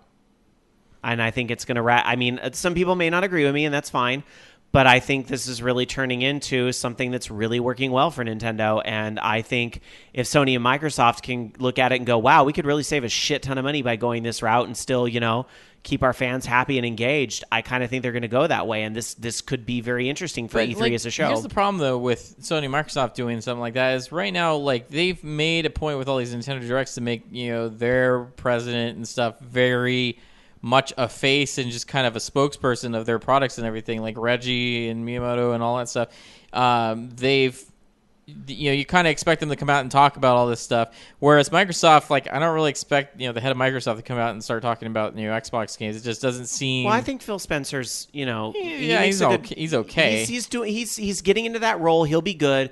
And Sony, if Jack Tretton were still there, would certainly have the guy that was capable of doing it. They'll groom somebody else to do it. I guess Major Nelson, could do that. Finding that face isn't that. And if when in doubt, go to a third party. And Nintendo even did that by integrating the Robot Chicken and the very tongue-in-cheek poking fun at themselves stuff that really, that guy in the audience with the press badge saying, "Where's Mother 3, losers?" And then Reggie setting him on fire. That was see, that's the thing that was a pretty awesome moment. Well, although at the same time, though, they were saying, "Oh yeah, we're gonna have this special announcement, for a brand new 3DS game and stuff." And I was like, "Oh man, you watch, that's gonna be Mother 3." And then said it was Project Steam. I was like, I don't fucking care. But it's, I don't know. It was okay. I think that they have a decent lineup. My worry still, though, is they don't have the third party support. And even though they have these great games and some that are going to be, Zelda is going to sell a ton of fucking systems,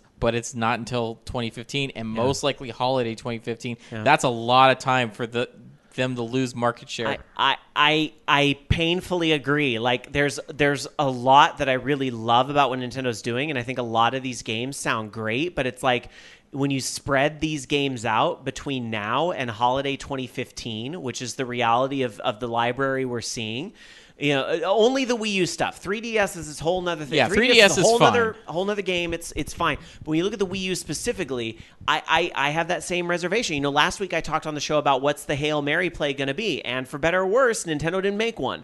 They're sticking to their guns. So they could reveal more, peel back the onion a little more. Well, there's still a game show. There's still was it a Gamescom that they could announce more stuff. But here's the thing. At the end of the day, I think it's great that they've got Miyamoto on working on these gamepad heavy games that really are going to show the console.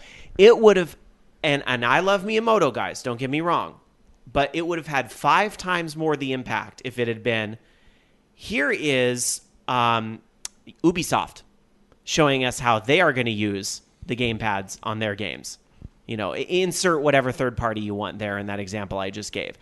I would have been a little more excited about that because that would be more games to fill in these long gaps we're going to have between the Splatoon, the Mario Maker, and so on. Well, that's the thing, too. It's not knocking Miyamoto, but the stuff that they were showing, his Project Robot, big robot game or whatever, kind of looked dumb. I didn't get it. It looked like something okay, cool, that's going to be another mini game that's on the next Nintendo Land or something like that. So it just wasn't doing it for me. I'm not excited about that. It wasn't here's this really unique, idea for a game that we came up with. Now it's here's this game. It's a robot fighting game. And it just it seriously reminded me of Tank. I'm like, well, I was kind of excited about that. And it came out and it really sucked. So yeah, I'm not a big fan of this giant robot fighting thing I think you're wasting time on this. It's what it makes me feel like.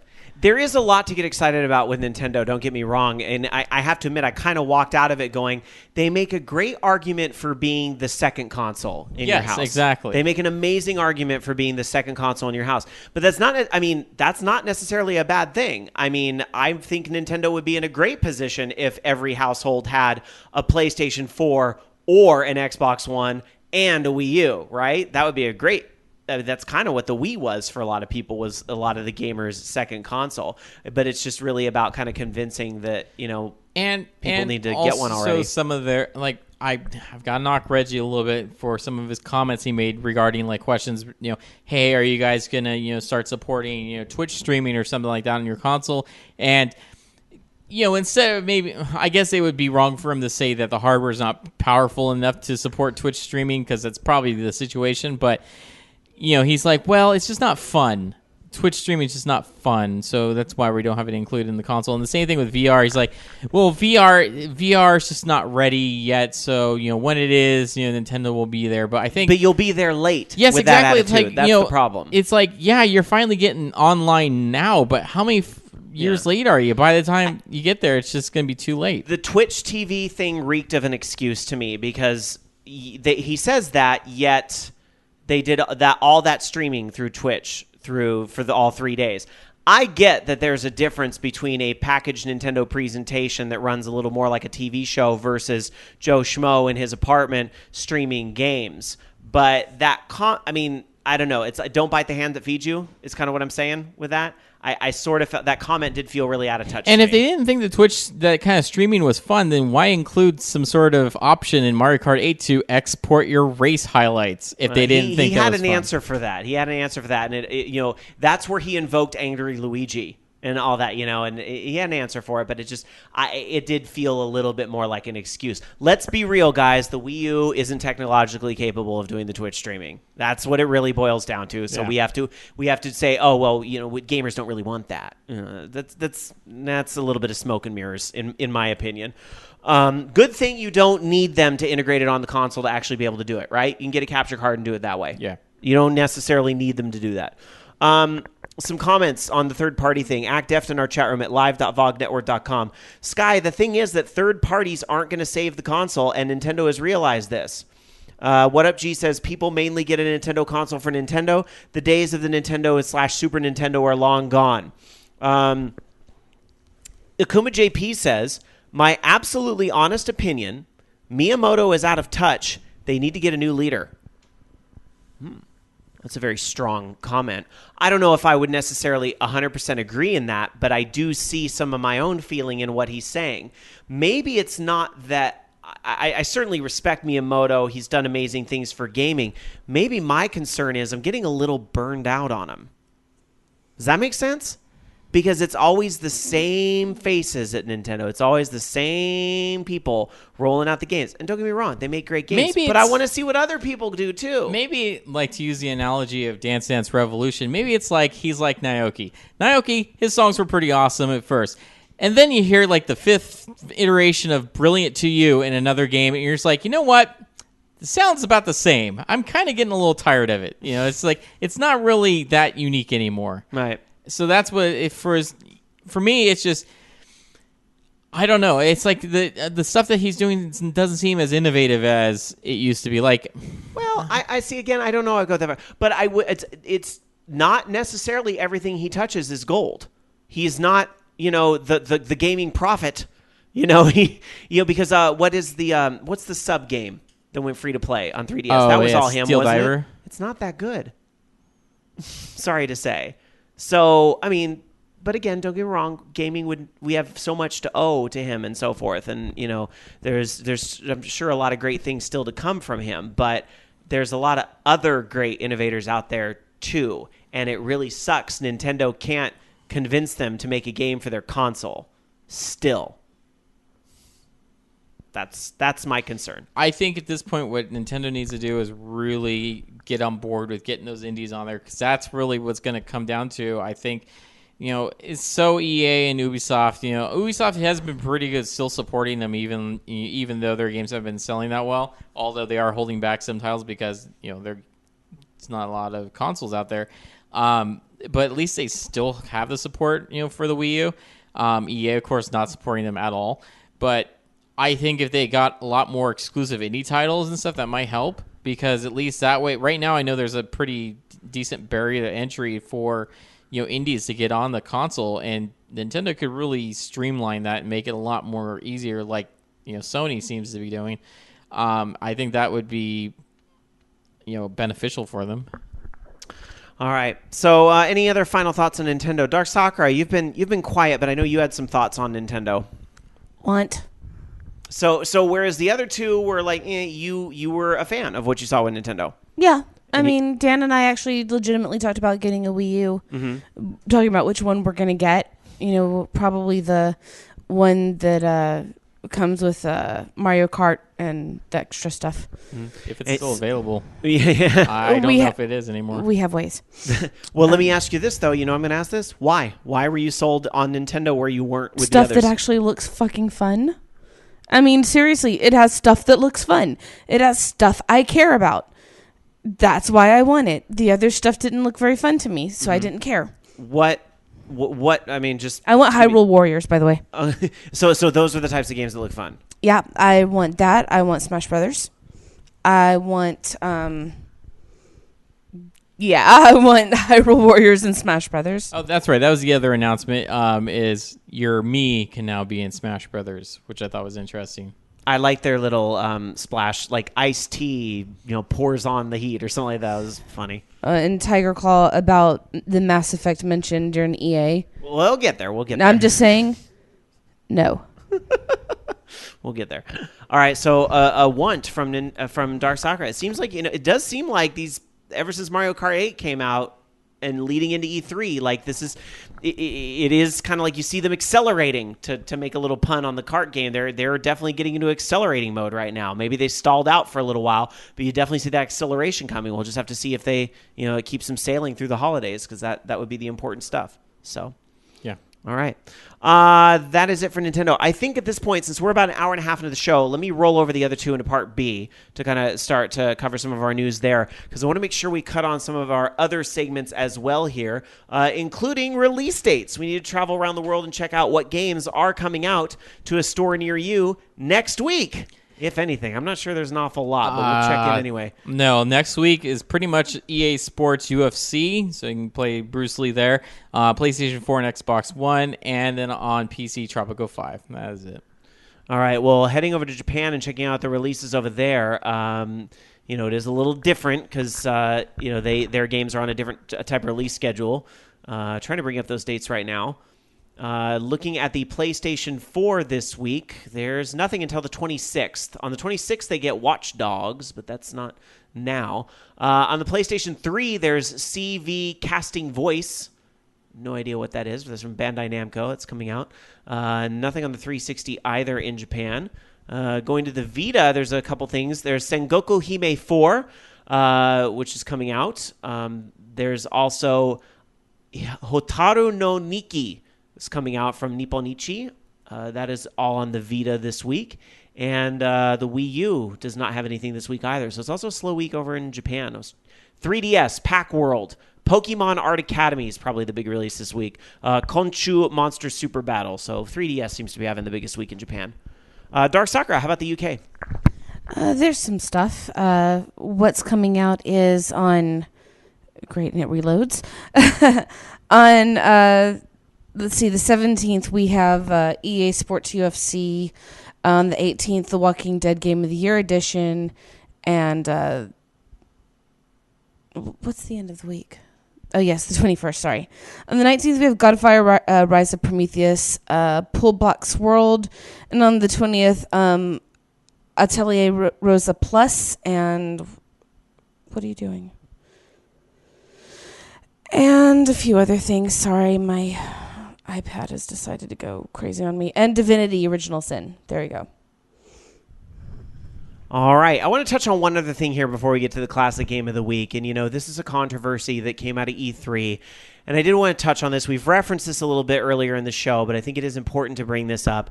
And yes, I'm going to go there with the whole Assassin's Creed Unity and the comment that was definitely heard around the industry about the female players. And why is there not a female assassin in the multiplayer mode? And in an interview with Polygon, a creative director, Alex Amancio, said why, in response to why aren't there female avatars, quote, "It's double the animations, it's double the voices, all that stuff, and double the visual assets, especially because we have customizable assassins. It was really a lot of extra production work. The common denominator was Arno. It's not like we could cut out our main character, so the only logical option, the only option we had was to cut the female avatar. Apparently, originally they were going to do a female avatar, but they ended up dropping said avatar." which obviously had a lot of people very upset. A lot of people making the point that it doesn't seem to be a problem from Nintendo to have an extensive line of female characters in their games, but yet it does seem to be a problem for Ubisoft. Naturally, Ubisoft had to do a little bit of damage control, and company spokesman Michael Beadle came out later in the week and said, we recognize the valid concern around diversity in video game narrative. Assassin's Creed is developed by a multicultural team of various faiths and beliefs, and we hope this attention to diversity is reflected in the settings of our games and our characters. Whoopty shit. I hope this comment doesn't come off as crass, but that very much strikes me as I have a black friend. Yeah. No, it's... And I am very, very, very angry at them because, first of all, it's actually not that difficult. Let me finish Okay. I will absolutely let you have your retort. Assassin's Creed Unity is focused on the story of the lead character, Arno. Whether playing by yourself or with a co-op shared experience, you as the gamer will always be playing as Arno, complete with his broad range of gear and skill sets that will make you feel unique. With regard to diversity in our playable assassins, we featured Aveline, Connor, Adewale, and Altair in Assassin's Creed games, and we continue to looking at showcasing diverse characters. We look forward to introducing you to some of the strong female characters in Assassin's Creed Unity as soon as we finish making them. I added that last part myself. Go ahead, DarkSakura. It's just them trying to sugarcoat, we fucked up. Let's try to make this look like we're actually not the assholes that we are. No. They did have a female assassin in the PlayStation Vita version, which then also came out on... Token female character? She was a slave. I mean... Here's the thing. I kind of think the problem is... obviously, this whole issue has been a dam waiting to burst. In my opinion, Ubisoft is just the one who put their foot in their mouth, but it was going to happen to somebody. Yeah. This is not a reflection. It's been needing to come out. I don't think this is a reflection on Ubisoft as much as it is the industry, believe it or not. I mean, I don't know how much I almost feel bad for this guy. Don't quote me on that. But the reason why I'm saying that is because I think what the problem is, this guy was responding to a very tough question, and he said something he really, really, really shouldn't have said. He was trying to make an excuse for something that, is a problem much bigger than him and his game. Does that make sense what I'm saying, Jamie? I don't know. At the same time, I understand why people want female playable characters in games, but at the same time, I don't think anybody should be forced to have to make female playable characters in every single game. That's what I'm saying. If their choice was, we want to have, male characters in this game, and they come up with 4 male assassins or whatever, fine, that's their choice, and say, you know what? These are the characters we decided to go with. That's fine. Don't make any excuse. Oh, it was too hard. The problem is that when you have maybe 10 developers taking that same excuse and one here or there that's like, yeah, we're inclusive, we're making it equal footing. I mean, even, BioWare, they put in a female shepherd as an afterthought, I think, for the first Mass Effect. Yeah. And then later when they found that, people actually enjoyed the character, then they made something a little bit more, open, but still. For me, it wasn't necessarily what was said, but it was how it was said that was the problem. I mean, that's what it really was down to, because here's the thing. If he had just come out and said, okay, this is that we don't envision that the player is playing themselves. This is a story that's told through Arno's eyes. And in multiplayer, honestly, it's just copies of Arno. That's it. And then the developer immediately followed it with, but we do have strong females in, Assassin's Creed Unity, here and here and here, and gave examples instead of, we'll show you later, and had examples ready to give. I think the reception would have been a lot different. Well, the whole thing about saying that, like I was going back to the 10 developers who were saying, oh, well, why should we have to, put a female in the character just for the sake of doing it? That makes you part of the problem.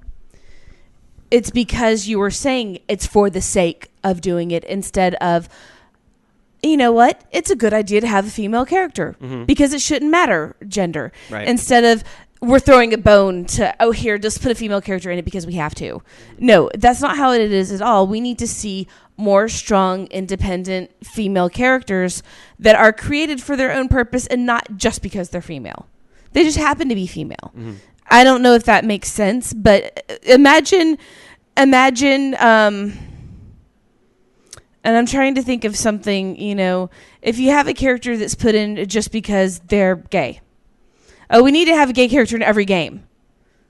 It's more tokenism at that point instead of, oh, and by the way, I am this other sexuality. It doesn't have anything to do with my job.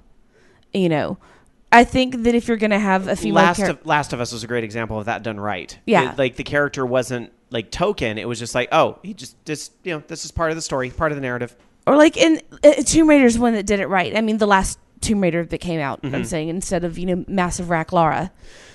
I'm saying the fact that she was thrust into the situation. It could have been a boy stuck on the ship. It could have been, her stuck on the ship. The fact is that you had a person thrust in the situation and they used their skills to persevere. Had nothing to do with her being female or whatever she was or whatever subplot with her loving her friend or whatever people are shipping them. That has nothing to do with it. The fact is that the character was able to persevere in that type of environment. Does not matter about gender. Right. And that's what we need more characters like. Right. I would like to see more female characters that I can identify with. But I don't agree with we have to put a female in here because people are going to be mad if we don't. No, that makes you part of the problem. So that being said, because I was about ready to walk out of this story going, I think this is a good thing for the industry at the end of the day. I think we needed to get pissed off. I think as gaming fans and so forth, this is a dialogue that needs to happen within the game industry that, yes, there are a lot of female gamers too that would like to see themselves represented a little better in games. And some people are doing it right, but some aren't necessarily doing it right. Nintendo, we just talked about, does a great job of intermixing all types of characters. Then, again, of course, they floundered a bit when it came to the sexuality issue. They've done a good job with men and women.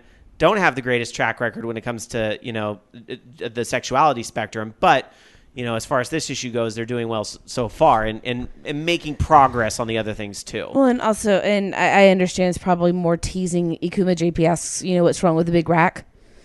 And I said, a woman is worth more than her body.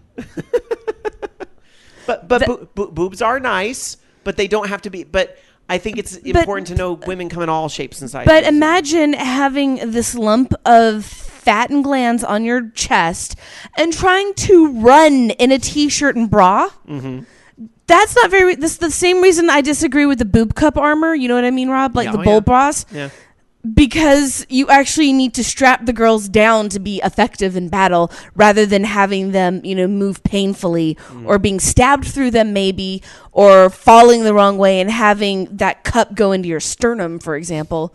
Fucking men. Don't let men design armor. So do you think that... And you know what I mean by fucking men. Do you think that this ultimately was something that needed to happen, DarkSakura, or are you afraid that it's going to result in tokenism?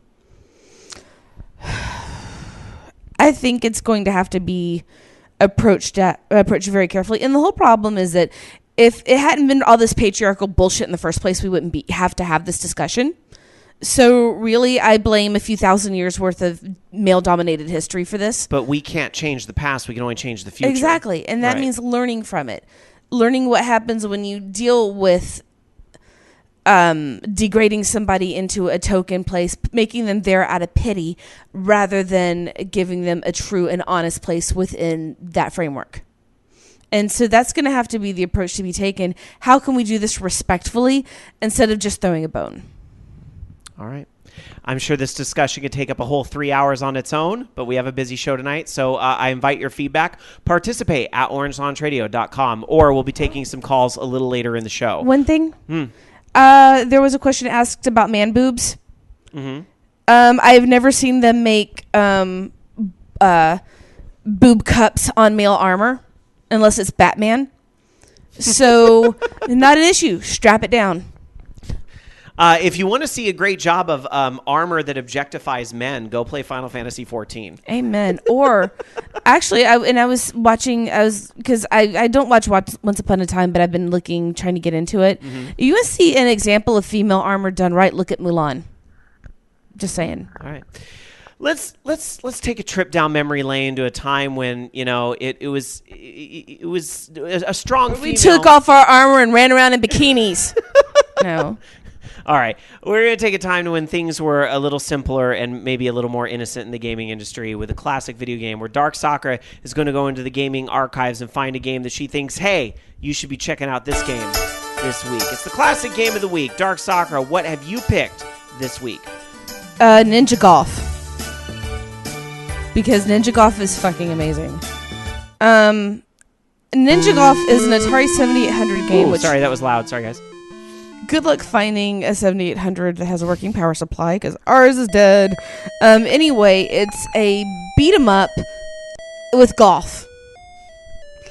It's just so freaking weird, but it's a fun little game. Basically, you start off with your hole, you aim the ball and shoot for the green, and then you run toward the ball like a side scroller, fighting different enemies, which include other ninja, gophers, because I guess Caddyshack or some reason, birds, giant frogs, sharks, and all kinds of crap.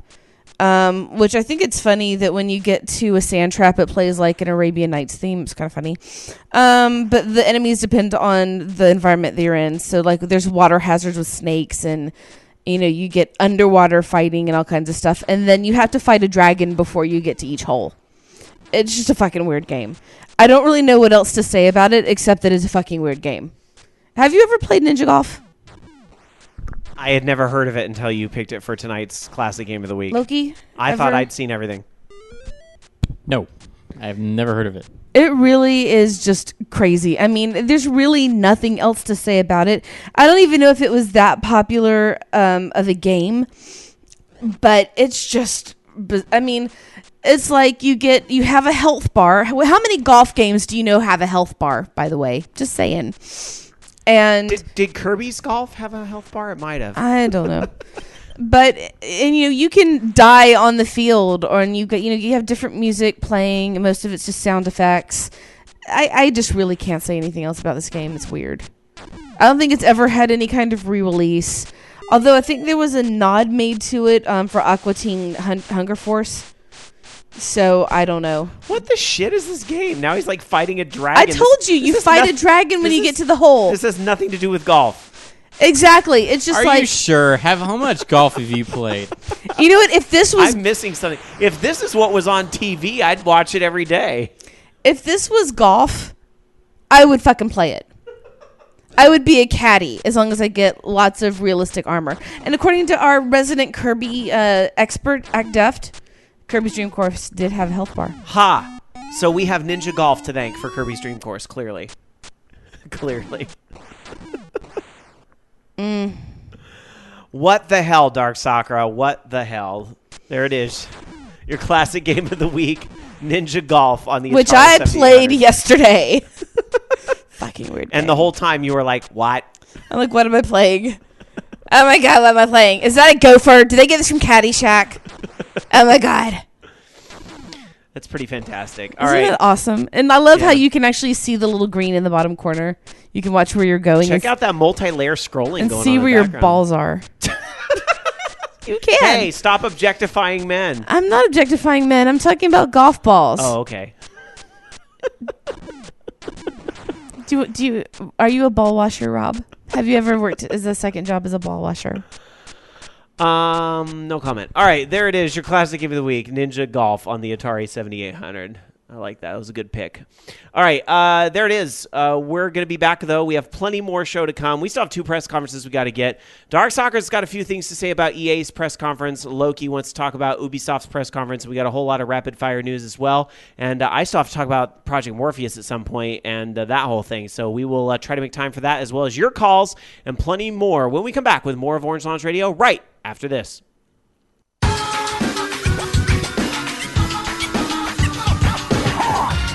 Welcome back, everybody, to Orange Lounge Radio, episode number 556 of our show for this June 15th. In progress here with Part B starting off right now. And we are running awfully long because of all the news tonight. You know, it's kind of a big week in gaming, so we do want to get right back into things. But I do want to just quickly say, on the show next week, this is tentative. I'm not going to guarantee that these guys are going to be here because we're still trying to work out this deal. But tentatively on the show next week, we'll have an interview with a representative from the game Marvel Heroes, the free-to-play game that some are saying is Diablo-esque. So stay tuned to our Twitter and our Facebook for all the details. They are arranging to be here live, so you guys can ask your questions about the game.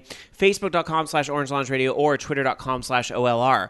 Also, our 12th birthday is coming up. It is on the 23rd, so we will be celebrating it on the 29th. June 29th coming up, the 12th anniversary of OLR.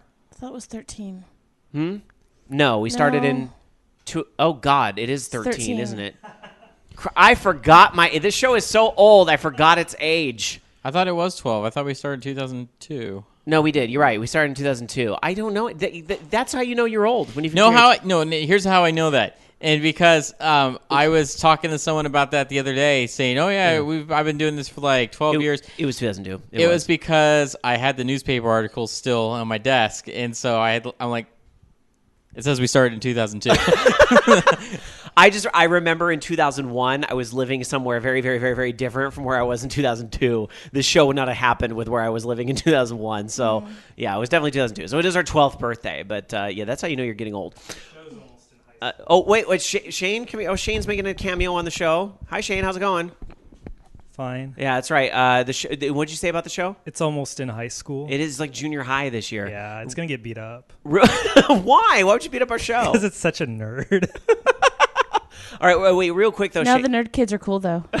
real quick, Shane, tonight is all about E3, so real quick thoughts on the show. Just to be honest, I was a little bored with it. There were a few surprises that were awesome. I think I expected more, especially after last year was just kind of like a blowout.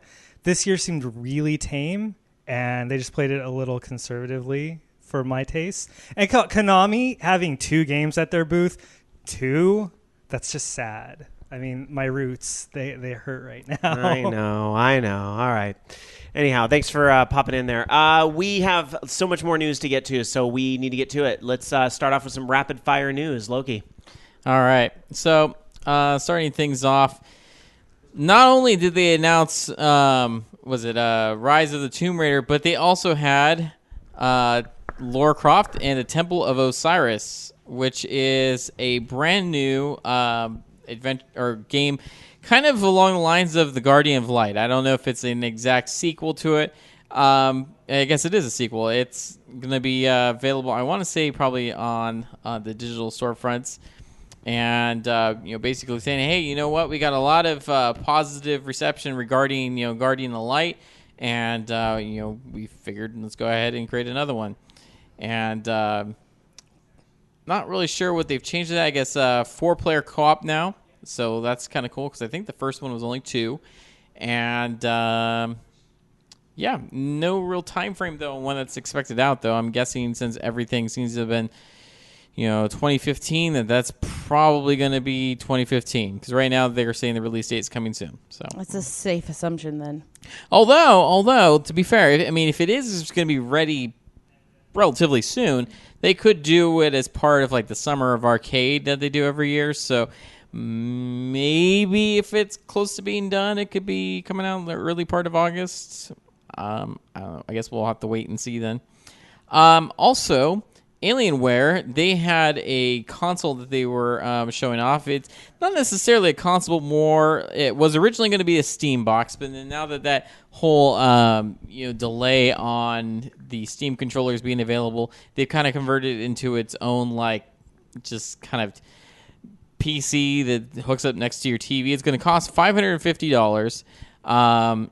It comes with an Xbox 360 wireless controller, as well as a 4th generation Intel Core i3, as well as CPU. They're saying that it's going to have a custom NVIDIA Maxwell GPU with 2 gigs of RAM, 500 gigabyte SATA 3 hard drive, Bluetooth, gigabit Ethernet, and it's going to have Windows 8.1 as well. HDMI out, all that fun stuff. I don't know how powerful that is, but for $549, I mean, that's, I guess, pretty reasonable at least. But I don't know. I wouldn't buy one.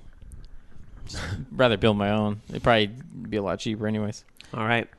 Well, speaking of Steam consoles, guess what? Civilization 5 is now available for Steam OS as well as Linux.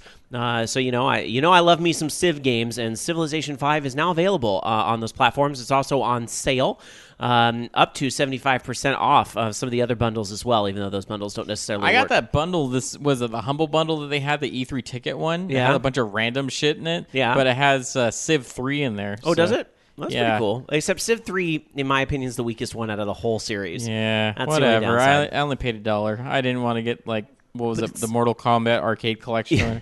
It's still like ice cream. It's still pretty good. Even if it's a bad flavor. All right. Also, I just want to quickly give a shout out. At some point in the show, we were able to see a presentation involving Civilization Beyond Earth at E3, and I got to say, I'm really liking how that game's shaping up. It looks really good. I mean, it's running on a high-end PC, which has come a long way since Civ 5 was first developed. So, I'm really excited about that. They have some new little features there, like some squares will have poison gas. The tech tree's very different looking. You can launch satellites that will change how some squares in a certain area react, like giving combat bonuses or being able to see different things. So yeah, I definitely interested in picking up Civ Beyond Earth. That was pretty cool to see at E3. So also one thing that is not so cool to happen after E3 is getting laid off. Now, luckily, we all are invested in this very company that we do our program on, so we don't have to worry about things like that. We also all have our own individual day jobs. But for some people that make a living off of video game media, this is a pretty shitty time to get laid off. The day after E3. And yep, the 3/4 of the staff, they're saying, at Game Trailers were laid off. This is because digital content distributor Defy Media acquired some of these companies from Viacom, and now 3/4 of them have been laid off. Various tweets going out from some of the staff who have been let go. Best of luck to you guys as you find employment elsewhere. That is a really shitty time to do that. Thanks for all your hard work during E3. Here's your severance check. Womp womp. DarkSakura. Well, in other news, there have been some announcements made for Final Fantasy XIV. That is super happy stuff. First of these are job classes coming out. One of them is Rogue, which super cute, especially with the kitty girls. The other one is Ninja, which, duh. Although I didn't see anything about the gun class that we kept hearing about. Did you see anything about that? No. Not at this time. Another thing is that marriage is coming up. Well, not marriage, eternal bonding ceremonies. But it can go, it's not bound by race, creed, or gender. So you can get hitched to whoever you want to and have a messy divorce just like everyone else. It should be noted that was a change in policy from what was originally stated for Final Fantasy XIV, that the marriage would be limited to the opposite gender, and very, very cool shift in what they did there. Kudos. Also, about personal housing, they're supposed to be coming through in 2.3. Well, it'll be the personal chambers will be introduced in 2.3, but the housing will come in 2.3.8. And more emotes, like slapping people. Yay. Come over here so I can slap you. You know what? How about... /bite me. I want a bite me emote where you just smack your butt. Me bite my ass. And then, this one's stupid. They're doing Final Fantasy VII G-Bike. And I watched some of it, and that was actually my least favorite part of Final Fantasy VII, was when you race the bike and play Road Rash. I don't like Road Rash. That's Dan's game. I'm like, the fuck, Cloud? I don't know. No, stop. And I don't want to play a whole game of nothing but that crap. Just give me a remake. Well, what if I do want to play a whole game full of that crap? Well, you can play a whole game full of that crap. It's coming. I don't have to waste my money on it. Fair enough. No crap for me, thank you. All right. Well, let's get to some hopefully non-crap answers in our Fugu question of the week. It's Radio Comprendre. Like you guys would ever give crappy answers. Come on, you guys are great. All right, we are going to get to the Fugle question of the week, where we ask a question of our Facebook and our Google Plus communities. You take those words, you throw them together, you get Fugle. All right, here it is. And of course, we asked about E3. What is the one piece of news you were most excited about this week, and why? I tried to keep things positive. You know, there's a lot of people that sit there and go, oh, fuck E3, fuck all these trailers, I'm fucking bored. You know, F- to everybody, this year sucks, gaming sucks. And there's some people I kind of look at and go, why are you playing video games? Video games are supposed to be fun. Clearly they're not fun for you. Please leave. Go do something fun. Maybe camping is fun for you, I don't know. But anyway, so to keep things positive, I wanted to know what were people getting excited about with E3 this year. So let's go to Google Plus first tonight. Act Deft says, this might come as a surprise to all of you, but I was really excited to see the new Kirby game. What? Huh? Get out. Yeah, Act Deft excited about a Kirby game? Seriously though, Kirby Canvas Curse is one of my favorite of the series, and seeing a successor is quite great, especially for the Wii U. Flacco Jones says, the one game I was most excited to see was Little Big Planet 3, but the company who surprised me most was Nintendo, and the number of titles they announced was Splatoon and the Yoshi game topping my list. Travis H. replied and said, Uncharted 4, A Thief's End, FTW. That means for the win, just in case you didn't know. Fabrice A. replied over on Facebook and said, I like the surprise Rainbow Six Siege game Ubisoft showed at the end of their conference. Looked like a decent, solid game. Simple, but with a lot of tactics involved. KJ replied and said, I was interested in what Nintendo had to say in their announcements, and wow, did they deliver. Every game announced is exclusive to Nintendo hardware. Andy R. said, Final Fantasy Type 0. Kind of wish it was on Vita. Feels like it should have been since it was originally a PSP game, but I'll buy it regardless. Reddertainment said, given that U.S. Open is currently being held and my history playing the franchise, I was most excited by the news about EA Sports PGA Tour. Given the development of the golf club and the failure to deliver on a product this year, I'll be watching the development of this game very closely. Yes, Reddertainment, but does it have ninja golf? Does it? Do you fight a dragon when you get to the hole? Do you? Do you? All right. It's possible that you might in the next was it PGA Tour game. You never. Why would they do that? You never know. They have fantasy courses in there. There was one they showed off that was Battlefield that had an aircraft carrier crashed into an island. So yeah, maybe. When was the last time we had an Uber miniature golf game? I like miniature golf games. We need to do the Golfland tour. No, seriously. That'd be we fun. do the courses in Roseville, then we move on to Milpitas, then we move on to Sunnyvale, then And then we have a sad at how they've all deteriorated over the past 10 years. we go find where Arcade Infinity used to be and cry. We'll try to play what's left of the courses at the Mine Shaft. Like a furniture store. And the place that's that horrible little hole in the wall that's tucked away. Oh, the Sunrise one? Off Yeah, of Greenback, yeah. where they store police SWAT vehicles now. That place closed. But they had a para machine for the longest time. I'm not going to let it stop me. That place closed 4 years ago. Where have you guys been? Yeah, but they had a para exactly it. machine. They did. And they'd be like, how do you learn how to do them dances? But All if the holes are still there, then you can play golf. All right, moving on to other comments. Our pal Jeremy from Koopa Club says, I'm most excited for everything Nintendo announced, plus a few standouts from Xbox One, Sunset Overdrive and the Halo Collection, and the indies, Abzu and No Man's Sky. Jeremy, I said one thing, not five. No, I'm kidding. Our pal Captain Spike from Game Buoy said, Phantom Dust, the return of an incredibly underrated, superbly designed game. I hope this time it finds the audience it deserves. Haters are unstylish and poorly educated. Did you like that, Jamie? Are you going to use that in a sentence? Haters are unstylish and poorly educated. Yes. Our pal Ian, also from Koopa Club, said Zelda having more of a spotlight than the mainstay series. A lot of talk about the character shown in the Zelda, because some people thought it was actually Zelda as the hero, but in fact it is Link, just a very different looking Link. It looked exactly like Link. I don't know what they just don't remember what Link looked like. It's been so long. It's like, dude, that is totally Link. I don't understand how you can mistake that. He looks so feminine, though. Yes, he always has. So, come on. Ronnie B says, I guess knowing Mirror's Edge is still alive and seems well invested in. Dark Tetsuya says a toss-up between Zelda, which sounds like it'll be epic, Devil's Third, which sounds like a crazy fun action shooter with online multiplayer, and Splatoon. More multiplayer, but with a neat new twist.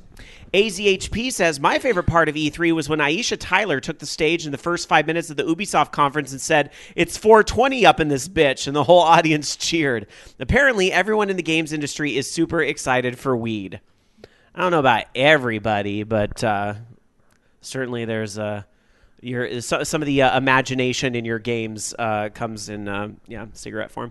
Anyhow, Tiger Claw says, I thought Nintendo had a pretty good presentation for E3. There was no way anyone can top Robot Chicken after that. I was excited that they finally announced a new Star Fox for Wii U. Captain Toad was a bit of a surprise, turning one of the best moments of Super Mario 3D World into a full game. Splatoon looks like a third-person shooter that would be fun to play online. Codename Steam looks like it could be a really cool game to play on the 3DS. Awesome Unicorn says, I really enjoyed the presentation of Yoshi's Woolly World. The inclusion of the yarn store and someone crocheting the prototype amigurumi made the entire thing feel so thoughtfully and lovingly designed. I like that presentation too. I love that they were in a yarn store. What? At yard stores, do they have yard sales? I'm going to kick you out into the yard, and good luck, because it's like Jumanji in our backyard right now. All right. Osfer says, the reveal of No Man's Sky at Sony's conference. The game looks so beautiful, especially once he took off in the ship to get lost in a galactic dogfight before exploring other worlds. It's new and unique, just what I was looking for at this year's E3. Lastly but not leastly, Raginator says, the reveal that you can build decks from scratch in constructed format in Magic 2015, which is a feature that people have been clamoring for. Thanks for all the answers, guys.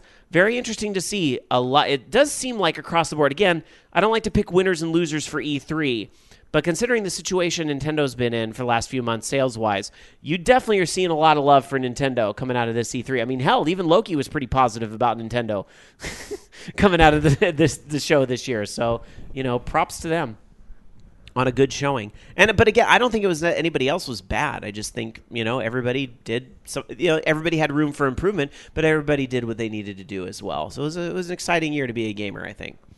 All right, I am going to let Loki touch on the other two conferences, but can we go back to Sony a moment? Because I want to talk about, I got to play Project Morpheus, and it was a very kind of chance thing. And I got to say, I'm going to be honest with you guys and upfront about something, kind of peel back the curtain a little bit. I try very hard in the commentating I do on video games. I don't know if I like to call myself a games journalist because I don't get paid to do this. This is really a hobby, but we love to commentate. But even so, I try very hard to make sure I'm impartial. And, I do call companies out sometimes in a constructive manner when I feel it's needed, and I try to do that equally for everybody. But I also fanboy a lot over a lot of stuff from a variety of different companies because I love video gaming. But I gotta say, coming out of this E3, the Lord is testing me. Because to put things into perspective, I had a kind of a mixed thing with Nintendo. I met some very nice people that worked at Nintendo, and that was really cool. But at the same time, I know Bobby was trying to get some answers to questions, and they gave him a very no, you're not media. You need to have an appointment to ask these questions. You need to stop asking questions, and so this whole thing. Whereas some of the questions that our users were answering, Nintendo had no problem answering for other outlets just a day or two later. So that was little irritating there. Microsoft, we were just flat out told we weren't a big enough thing to be able to ask the questions that we were asking. Gee, thanks, guys. Meanwhile, Sony, thanks to a twist of fate and, kind of some of that networking and meeting some of the guys at a VR mixer that we did, they invited us upstairs for a private session to take a look at Project Morpheus off the show floor in the upstairs area. Like I said, I'm being really, really tested. This is in addition to only being invited to the Sony conference. I was being really tested this year. But I still come out. There's things I love and things I think can be better about all the companies across the board. So that all being said, yes, we did meet some of the guys that are actually some of the engineers on Project Morpheus on one of the VR mixers, and they invited us. And I want to give a shout out to Reverend Kyle, who does a lot of work in the VR community and has his own VR podcast that he works with and so forth. Was very instrumental in helping us to meet them and invite us upstairs with him to check out Project Morpheus. And when we got up there, I noticed the room was pretty empty, and all they had some TVs around the room and, some things set up. One thing they were demoing was kind of like a medieval type game, and I think you guys saw this in a trailer where there was like archery and there was a dragon and they had a PlayStation Move set up. But the one that caught my eye was a game they actually weren't showing on the floor. It was a game called Street Luge, or it was a demo more than anything. You guys know the luge in the Winter Olympics, right? When those sledders go flying down like street luges. Yeah. Well, they also have like street luges, right? Where you go down the street in the middle of traffic. So here's how they set it up. They had me lie down sort of in this beanbag. They had a beanbag on the floor. And you imagine when you sit in a beanbag, what does your body do? Your feet go out, but your back goes back slightly, so it feels like you're in a luge, right? So then they put the helmet on and they fit the helmet on me, and you control the luge by moving your head left and right. And as you move your head left and right, your thing goes to the left and it goes to the right. But you are going through, now imagine, again, you've got the VR glasses on, traffic, and you're going into oncoming traffic. And the whole thing is you want to get behind a car just long enough to catch its drift to increase your mileage, but then you want to get out of the way because you don't want to hit the car. And then there are certain trucks that you can actually luge under them and get even more speed that way. And then at the very end of the course, you are in oncoming traffic. So but you don't die or anything when you get hit. You just lose a lot of speed. I got to tell you, that whole sensation of lying in the beanbag with my feet out, doing this luge thing with the VR headset was pretty fucking cool. And this is just one tech demo. I mean, it was like a 2-minute tech. It wasn't like a full-fleshed game. I don't see this as something that's going to be like $50, a thing that moves the Morpheus. But this is definitely a mini game in Wii Sports. And if the Morpheus is going to succeed, it needs its Wii Sports, right?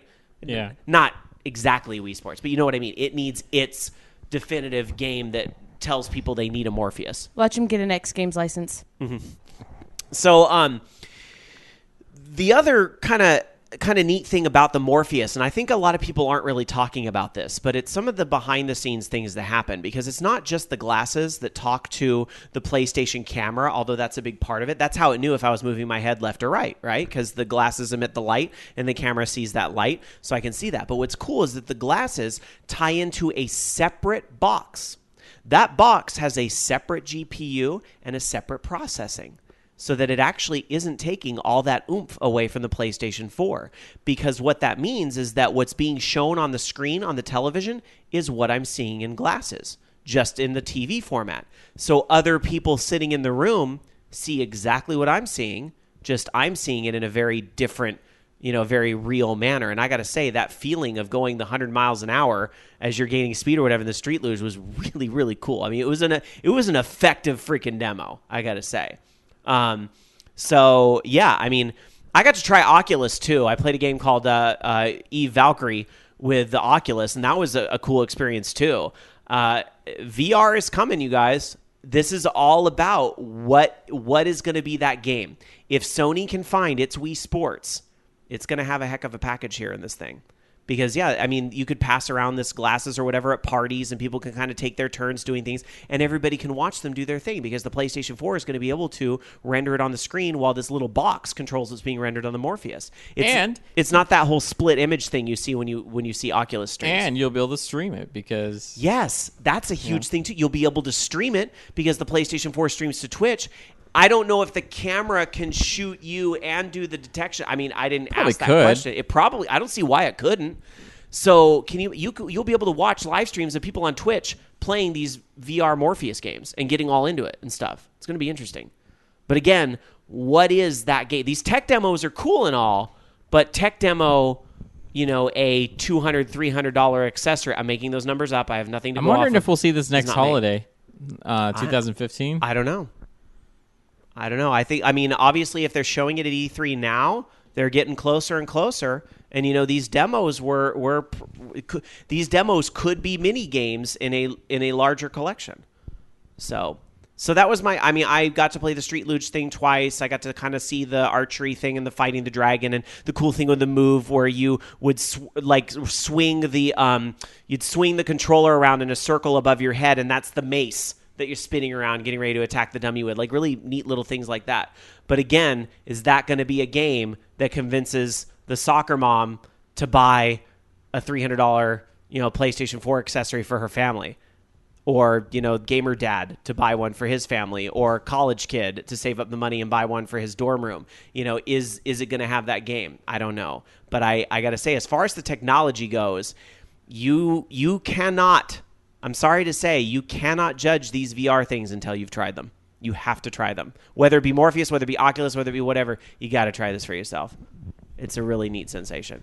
So that was my time with the Morpheus, and big thanks to the guys at Sony for inviting us up there to take a look, even though we might be a small company.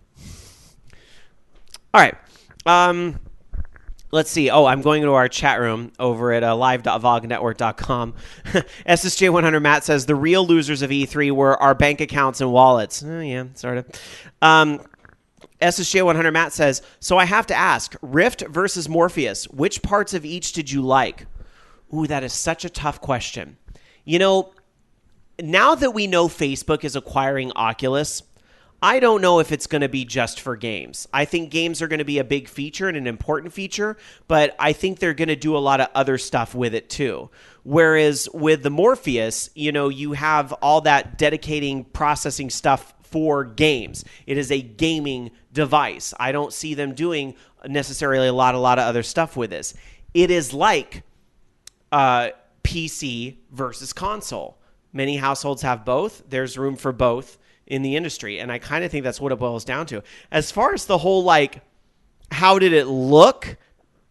They looked very similar to me. I mean, the look inside and that whole part didn't really change. What was different were the types of demos I was playing. So it's just going to be very interesting to see what the different, console versus PC can bring to the table. I think it's too soon. Excuse me. I have the hiccups. Live radio, guys, worst nightmare. It's too soon to tell a little bit what these consoles are really going to do to distinguish themselves. But I definitely see the room for them both to grow in their own different ways. Anyway, I need to take a drink of water. So, Loki, why don't you take us back to press conferences?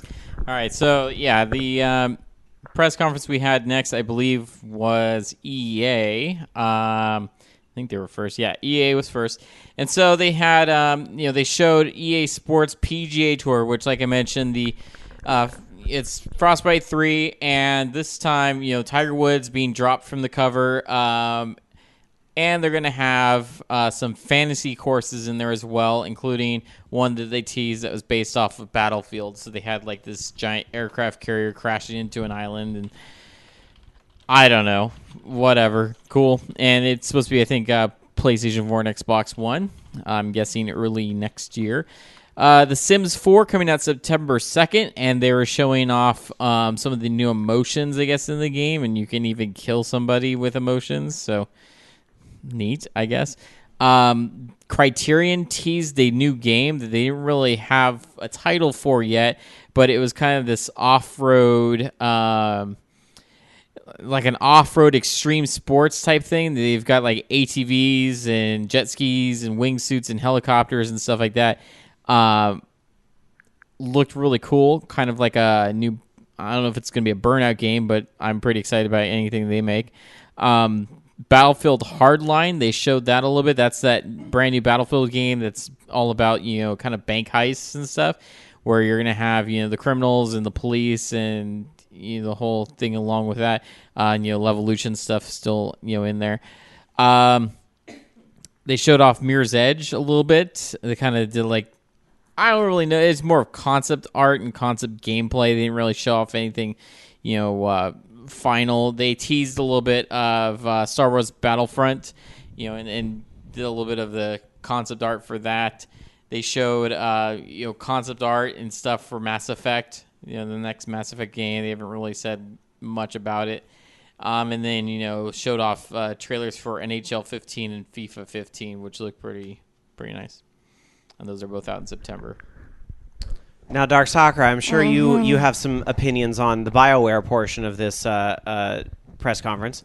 Thank you for showing us your tech demo, which, I mean, at this point, I didn't expect them to have anything, playable this. Okay, yeah, you have a Krogan yelling. You've given us the same lines you gave us for Mass Effect 3.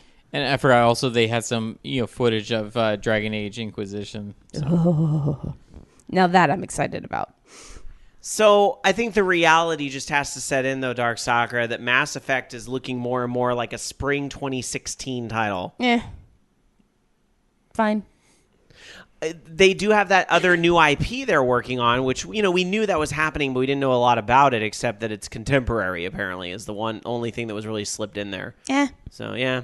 It's too soon to tell. Like that whole seemed to be like a bone, not so much for the gamers, but maybe I guess investors or something. Yep, it's being worked on. What was it I told you before the show?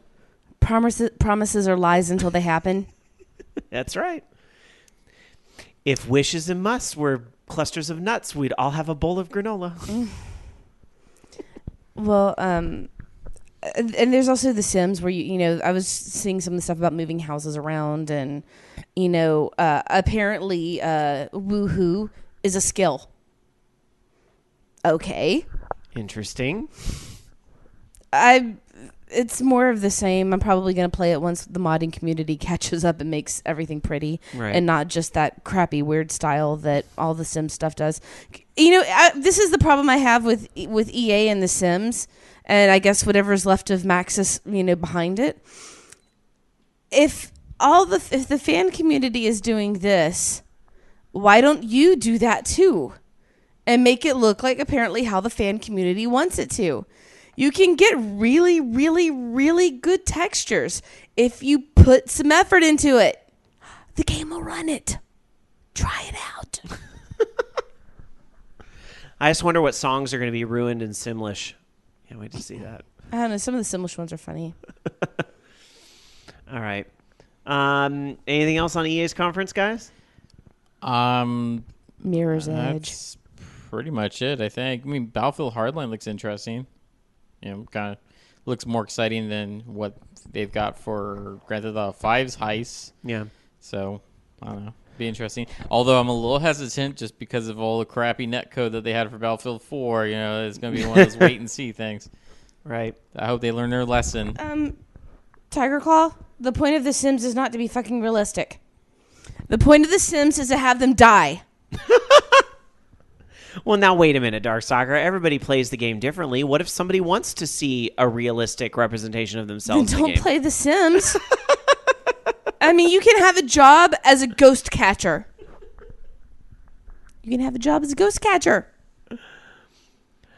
Sims. You can have alien babies. The Sims is similar to Tomodachi Life in that regard for me, where it's like, here's the fan fiction version of your life. Does that make sense? This is your fan fiction life. This is your Eating fanfic. watermelons does not guarantee a boy. Apparently, if you eat a certain fruit, like right before you're about to give birth, then you have a baby of a particular gender. I had no idea. I want to know if I eat a watermelon apple hybrid, if I will have a hermaphrodite. Maybe. That would be awesome, and then my kid could just decide to be whatever. There you go. Moving on. Anything else for EA's conference? No. All right. One more to do. How about Ubi? Ubisoft. Of course, they had Aisha Tyler hosting again. They showed off some more footage for games that were in other conferences, including The Division. They showed off more Assassin's Creed Unity. They showed The Crew, which looks interesting. That's actually coming out this year now. They're going to have a closed beta, I guess, July 23rd, and it reminds me a little bit of that one game, Fuel, where you can drive across country, except, not as boring. But you're apparently going to drive. You can drive from the East Coast to the West Coast. Granted, it's not an exact representation of the entire United States. It's very, kind of summarized. But they've got that where you can, play that. Almost looks a little bit like Forza Horizon in that sense, where you can kind of just drive wherever you want. So very cool looking. They showed off some stuff for Just Dance 2015. They also announced this Just Dance Now app that's going to be available for smartphones. And the way it works is if you have a device that's like a smart device that you can stream content to, apparently you pull up a certain website, link it with your phone, and then you pick your song on your phone, and you kind of dance with what's on the screen, and your phone picks up the movements, and you can actually play Just Dance that way. I thought the tech was interesting. Not necessarily a game I'd play, but it's a neat idea. So I give them credit there. They have a new fitness game called Shape Up, which looked like kind of a bunch of like a cross between like Connect, like a Connect Sports type game and like the Wii Fit stuff, where it's a bunch of mini games to get you exercising. They're kind of goofy. And then the last little tease that they had, they showed some more Far Cry gameplay, including that you can do co-op in it, and at least on PlayStation 4. I'm not sure if it's on Xbox One or the other systems, but if you have a friend that doesn't have a copy of the game, they still will be able to play co-op with you without owning a copy of the game. I forgot about that little tidbit. That was quite a neat little piece of information, wasn't it? That's like something we haven't seen since like the DS. Is where you can like beam Mario Kart to your friend, but they can only play a Shy Guy type of thing. Yeah, so it was interesting. And then the last little tease that they had was Rainbow Six Siege, which is, I guess, a brand new. I'm not really sure what the premise of it is, other than you play like SWAT teams. They're rescuing hostages and stuff like that. And so they had the mode. They're shown one person. One team was the hostage takers, and the other ones were kind of the SWAT team. And very dynamic as far as like you can blow holes in the walls and stuff like that in the house, and kind of attack from different entry points and stuff. Looked interesting. I don't know, a little bit different for the Rainbow Six series. Going to our chat room at live.vognetwork.com, Tiger Claw says, what was missing at the Ubisoft press conference? They didn't announce a new Rayman game. That's a good point. There was a lot of rumble about a Prince of Persia game that was supposed to use the Rayman. That didn't come to light, apparently. Well, they also have that World War II game that... Oh, yeah, there was that. The Ubi artist thing. I don't remember what it was called, though, but it had the dog and like the four. I think it was World War II or World War I. It looked kind of interesting. Yeah, got the feels going. Yeah, at the conference. So they had that, and then they did have like some Rabbids stuff that they didn't show. They have like an interactive TV show that's supposed to be coming out along with, I think, their TV show that they have currently. I'm not really sure. They didn't really announce too much about that. But so overall thoughts on Ubi's conference? They have some good games coming. There wasn't anything that really, like the last few years, Ubisoft seemed to have like the best. By the way, Valiant Hearts is what Valiant they're Hearts. Okay, thank you. Ubisoft had like the strongest, conference. I thought the last couple of years they showed off some really impressive games, but they didn't show off too much new stuff this year. I think maybe some of that is because they showed it off at other, the other, three had stuff from them. So maybe it wasn't that big of a deal, but I don't know. They have some pretty strong games coming. Far Cry looks awesome. Assassin's Creed looks awesome. I'm kind of interested in that the crew game. Rainbow Six Siege might be interesting, and definitely The Division looks neat. So they have some pretty cool games coming, but there wasn't anything really surprising. The only thing that was annoying, though, was like how long they went on with some of the things, like the Shape Up demo, or was it? Yeah, Shape Up demo was so long; it just drug on and on. That was the problem. Some of these demos, it's like, okay, we get it. Yeah. Okay, we get it. Stop. All right. Well, there it is. That's all the big press conferences, and kind of our little take on it, and you guys in our chat room. Again, if you have further thoughts on something maybe we didn't touch on, be sure to email us for a future show. Participate at orangeloungeradio.com. Speaking of emails, I think now is a good time to get into the mailbag. So we'll have DarkSakura open up that mailbag, and then we'll close out. Maybe, Loki, if there's a couple other things you want to touch on news-wise that maybe doesn't have to do with any of the press conferences, we can talk about some of those.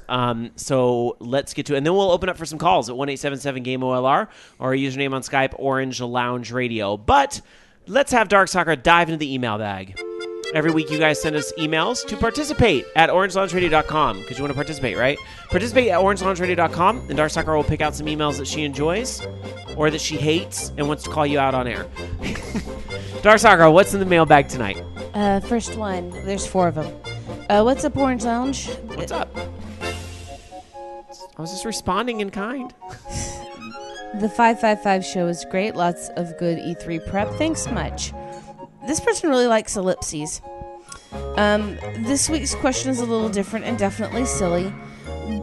If you could get down and dirty with any one superhero from the Marvel Universe, who would it be and how would you ask them out? Make sure Alan knows this question is posed specifically for hypothetical single Rob, so Alan can't get mad. Take it easy, gang. EA Skeezy. Alan wouldn't care. He thinks this Alan's in the kitchen right now and probably thinks this question is funny. Oh, here he comes. Uh-oh, here comes Alan. You want to say something to this emailer? It's Marvel, right? Yeah. If Chris Evans, Steve Rogers asks you out, I'd be like, I'm not. I wouldn't even be mad. You go on right ahead. Like, yeah. Getting jealous or angry? No. Not when it's Chris Evans. See? Nothing to worry about. Good answer, by the way. Can I just take that answer? Don't sleep with Quicksilver because it'll be over really fast. No. While I really have no leanings, I'd actually have to go with Wolverine for one reason. Experience. Lots and lots of experience. How about Colossus from X-Men? In Ultimate Universe, he is gay. Oh, that's right. Perfect.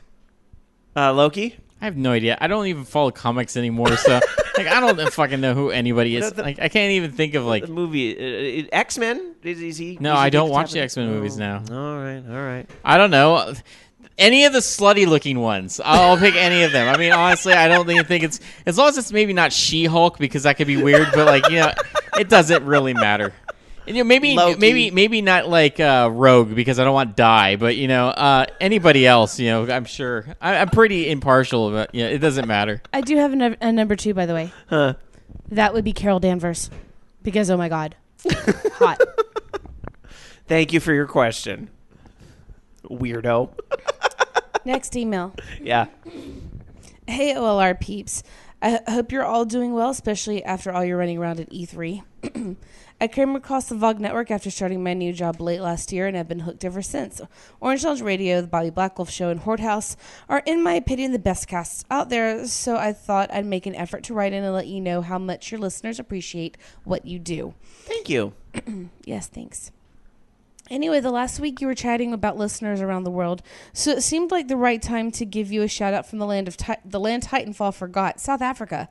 Not that stopped most of us from playing Titanfall anyway. Pausing here, we need a map of the world so we can start pinning where we're getting calls from. You know, Miss Victoria was here yesterday. I can't remember if she was on the show before. I think she was on like one episode of OLR a long time ago, and she said there's a blank spot in our new studio there. So I think we should get a map of the world and corkboard. And when we get as a rental, you don't want to poke holes in the wall. Well, you should see one of our bedrooms because there's holes everywhere. But anyway, yeah, you're right. We'll get like a corkboard map of the world thing and put the little pins in it, and so we'll put one in South Africa. Okay. But we didn't get what town. I mean, I could just assume it's Johannesburg because that's the only town, you know. But sure maybe it's somewhere else. There is more to South Africa than Johannesburg. I know, Rob. but that's the only one I ever hear about. Being a South African online, you wouldn't believe the comments I get from other foreign players. Some going as far as asking if we have electricity down here in South Africa. To which I can only facepalm and tell them the only story they'd believe. That we have lions running on a treadmill somewhere to power everything. My mind goes to Mean Girls and that scene. But if you're from Africa, why are you white? You just can't ask people. You just can't ask people why they're white. I haven't even seen that movie, and I know that line. You don't have to see Mean Girls to be able to quote it effectively. All right, anyway. I need to see it, though. Do they have Mean Girls in South Africa? You should ask the lion to generate that for you. Just Tell us what part. Actually, though, I watched a good number of series about what people go through in some of the poorer parts of South Africa. Mm-hmm. It's actually pretty crazy. Just even while things have supposed to have been improved after apartheid ended, there's some places that really I think could use some charitable touches. Mm-hmm. So anyway, moving forward. I've heard a lot of these comments in my day online. Things like, do you ride elephants to school? Are all of you black? Do you have a pet lion? And so on. I was wondering if any of you had to deal with an online stereotypes or if you believe in online stereotypes. And if so, what are they? All the best and keep up the good work. Screez. Well, I'm a woman, so I got told to get off the radio and make a sandwich by some shit on Dig. When was the last time Dig has been brought up? I think that just wrapped itself up there. Exactly. Although that wasn't, to be fair, that wasn't the site's fault. That was some jackass commenter. Being a gay gamer certainly comes with stereotypes of its own, right? Like, I think some people expect me to come out here and go, oh my God, it's E3. You know, that whole, okay, Hunty Mama, yes. No. I like RuPaul's Drag Race. Don't get me wrong. It doesn't mean I live it. So, certainly there's those stereotypes. Loki, what's... Do you sit in your underwear and scratch your butt while playing Battlefield? Yeah, I was going to say, Loki, as a straight, white, male, waspy guy who plays video games, what stereotypes do you face? I don't face any stereotypes. I am the stereotype. I just saw the best conversation in chat, by the way. What's that? Bobby saying, people assume my race based off my gamer tag, and Kaijudo asks, they think you're a wolf? I think it's Native American is what he's getting at. Oh. Well, as far as Black Wolf's name, But I still thought they think... We actually had that conversation over this week. I was something about gamer tags, and I said something about your name, Bobby Blackwolf, sounds like it's Native American. But as you guys know, that's not his real name, just as Rob Roberts is not my real name, shock and awe. So, anyway. And Jamie Summers isn't her real name either. I'm really not the Bionic Woman, y'all. And guess what? Loki isn't his real name. But true facts, I was named after the Bionic Woman. I know. That's Dun, an dun, awesome story. dun. Was that it for the South Africa No. email? Oh, yeah, for that one, yeah. Thank you for the email. That was very nice. Yes, thank you. We're going to get a map and tell us where you're from so we can put a pin other than South Africa because that's really generic. Hey, OLR crew. Last week you all put out for the call for people who went to the event to watch Sony's E3 press conference in a movie theater. We did? Oh, yeah. We did. I went and figured I'd give some impressions and an email for DarkSakura to wade through. Oh, thank you. Ooh, gold star for this person already. You get a stale Twinkie. A gold Twinkie award. We bronzed a Twinkie for you. It's been in the deep fryer. By the way, the guy who was behind Atari Party, his Jaguar died. So he's like, I don't know what I should do with it. I was like, bronze it. You can then be the only person to have a bronze Jaguar. Anyway, got there and was given a badge with a code on the back that ended up being good for Destiny and Battlefield betas plus $5 of PSN credit. On the plus side of the event, it was awesome to get to see some of the trailers on the big screen. Some of the more cinematic trailers, like the Phantom Pain trailer during the conference, were great on the big screen and with the full sound system. There's also some extra content after the normal stream, mostly consisting of developer interviews focused on Destiny and No Man's Sky. On the downside, it may have just been my theater. The internet connection was on and off. We had some serious artifacting on the stream, and the stream dropped once or twice. The sound system was bad for non-trailer stuff. Audio, such as normal speech from the presenters, was not really geared to the theater sound systems. Another downside was not being able to tweet snarky comments during it. I didn't want to be the ass with his phone out in the dark theater. Well, I appreciate you. Thank you. P.S. as a side note about all the journalism and Twitter comments I'm reading during E3, can we stop caring about who did or didn't win E3? Thank you. Oh, my God, thank you. Gamers You won. get two Twinkies. Gamers won E3. One of them isn't stale, by the way. It's deep fried. Gamers won E3, in my opinion. As a PS4, Wii U, Vita, 3DS owner, I saw games that I want to play coming on all those platforms. That's all I care about. And I'm going to say that's from Andrew R. Well, a gold Twinkie for you. It was a very good report. Thank you. You know what's funny? And let me tell you some differences between what I'm reading, or hearing from your email and the experience of actually being there in the actual, facility where the conference was taking place. The artifacting happened during the Batman thing. That actually happened in the theater for us, too. And we thought, or at least I did at first, and the guy sitting next to me thought it was intentional because of the whole way the Scarecrow broke in right after that. I thought, in the theater, we all kind of did that whole, oh shit, it broke, oh shit. But then the Scarecrow came up and we were like, oh, okay, oh, get it, oh, I get it, that was a joke, oh, okay. He jumped, but it sounds like that actually wasn't supposed to happen. It just happened at, I guess, a decent time to kind of get away with it. But yeah, so they had some problems there in the theater as well. But all the sound was fine for us. I will say this, though. You guys got all that stuff, like the VIP badge and the PlayStation Now codes and all that stuff. They didn't give that out at the conference. We didn't get any of that stuff. So you guys got some extra stuff in the theater. To be fair, though, they did hand out the PlayStation Now codes at E3 on the floor, and so we did get our chance eventually. But yeah, none of some of this other stuff you're talking about. So, was that it for emails, DarkSakura? Was that 4? There's one more. Oh, one more. I'm just making up names for everybody. Oh, okay. Like I said, Act Duff's name is Fernando. And Tiger Claw is Ivan. Because I said so. Can you hear the drums, Fernando? I almost bought SingStar ABBA last night because it was $5. Buying SingStar ABBA is always the right thing to do. But I didn't because I bought a book instead. And Dan got his multi-card. Fuck your book. You know what? Read a fucking book and maybe you're... Listen to some ABBA. Read a fucking book and your vocabulary will be more than 2,000 words, Rob. Listen They consist of fuck, shit, cock. Listen to everything. some ABBA and you'll be more glamorous. DarkSakura. Bitch, I'm fabulous. All right, I got nothing. Next Okay. email. Dear OLR gang, although I'm not generally vocal about social justice in video games. Oh, next letter. No, kidding.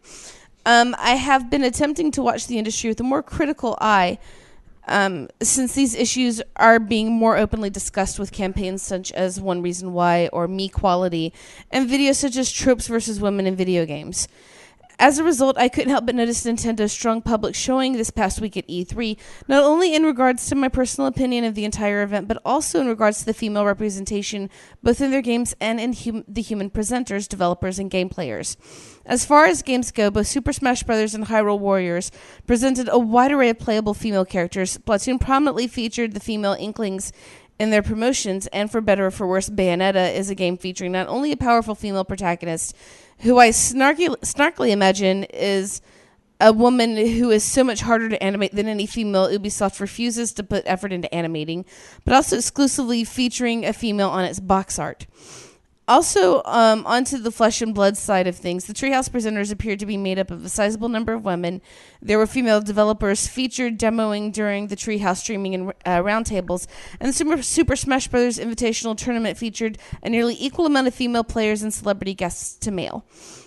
I want to know your opinions on Nintendo's current and potential future treatment of women in games and gaming, considering their most iconic series is very frequently feature the exact type of treatment of women that is now being criticized. I am especially interested in your opinion on Nintendo's intention to target young female gamers in the next demographic. Thank you for the great show each week. Sincerely, Awesome Unicorn. Well, Nintendo, I mean, that was a lot of questions at the end. That's okay, though. Nintendo does a great job. I think I can answer this one real quickly. Nintendo does a great job of showing how easy it really is. That it's not that hard, people. It's not that hard. Like, Nintendo does do a really good job of creating great characters. And it took them a while to get there. I mean, right? You go to some of the early Nintendo games, and it still kind of fell into that rut. But you really have seen where Nintendo's kind of grown in, yes, we want to reach all types of gamers, including the young females. So we have a lot of strong characters from all over the spectrum. I would still argue, like I said earlier in the show, they have some things to learn when it comes to sexuality and so forth. But they're moving in the right direction. So, okay, I'm not going to get all Tumblr on you. I like that you said that. Anyway, the whole other thing too is that they really are getting away from the damsel in distress trope. Right. Like, I mean, just look at Twilight Princess. Mm-hmm. While yes, the character of Midna, not my cat, was in a position where she needed to ask help of the main character, she was also right along there with him and did her part. It wasn't necessarily. She was weakened because of something, not because of being a woman, and so that was pretty rad to me. I do want to see, I do like that they're bringing in some of the various princesses, goddesses in Smash Brothers, and having them still be pretty and kicking ass, but I think we need to see more. If they want to target the young girls, it should be in a role that isn't necessarily frilly or cutesy or pretty. It needs to be in a role of capability. Bayonetta? Well, no, that's not for young girls. Really. Yeah, okay, very true, very true. But I'm saying, yeah, Cooking Mama's great, mm-hmm. but Mama needs to also have some other jobs, Well, she gardens. I tried. That's gardening grandma. You guys need to see the stare I just got from DarkSakura in studio. But anyway, to answer the question, I always the discussion of like targeting certain people is really weird to me. It's always been a weird thing in this industry to me. You know, I'm just kind of like, put things out there for the people. But I also understand that like the young girls, if we are to stereotype and generalize, which I suppose you have to do when you talk targeting, you know, there's probably a lot that get really put off by the severed heads and blood and guns and blah, blah. So in that regard, Nintendo, to target them is smart. That's just smart business. Yeah. At the end of the day, because when the rest of the gaming industry isn't speaking to them, we might be making games that are in a regard. And that's not to say there aren't some young women out there that would like to sever some heads and play the blood and gore games. There's certainly plenty. Oh, I love beheadings. Yes, when but I'm not the one receiving them. But did you see that Assassin's Creed Unity thing where the guy got beheaded and you see it through his eyes? I could just hear my mother, Rob, this is gross. This is what you went to LA for this. You spent all your money going to Disneyland. You should be saving money. You watch these. This is gross. This is gross. Anyway, Rob. But yeah, you know. But to generalize again, or which you have to do when you're talking targeting, I understand that Nintendo is trying to make games for people that might feel left out otherwise, and that's just smart. You know what I hear when I think of demographics and targeting groups and everything? I'm thinking you're reducing us to numbers and not respecting your customers. Mm-hmm.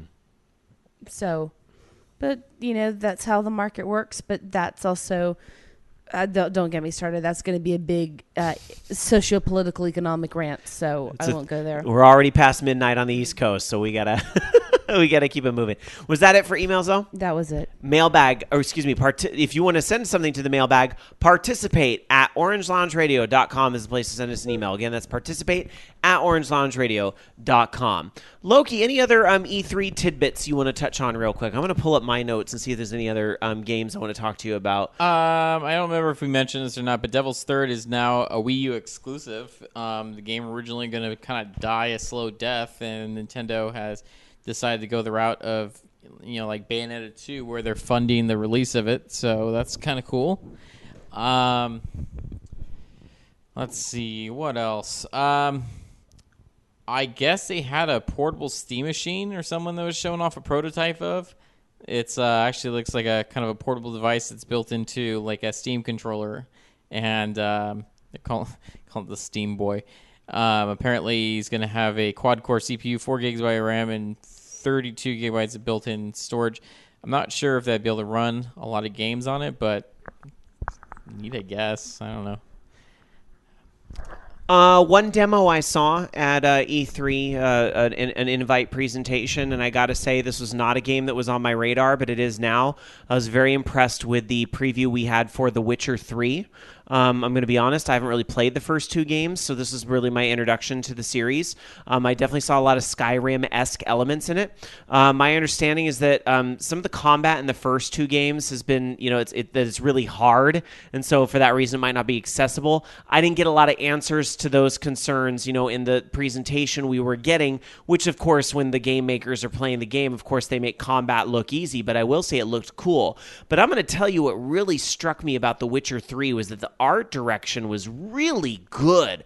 Like, we saw this scene where you had an older lady that was communicating to these spirits in this tapestry, and she would put her hand up to the tapestry and she got possessed, and that whole thing where like her eyes would turn white, and she's speaking of the three women in the tapestry through her own voice and all that. And just the direction of that scene felt very movie-like to me. The whole presentation of the game felt like cinema.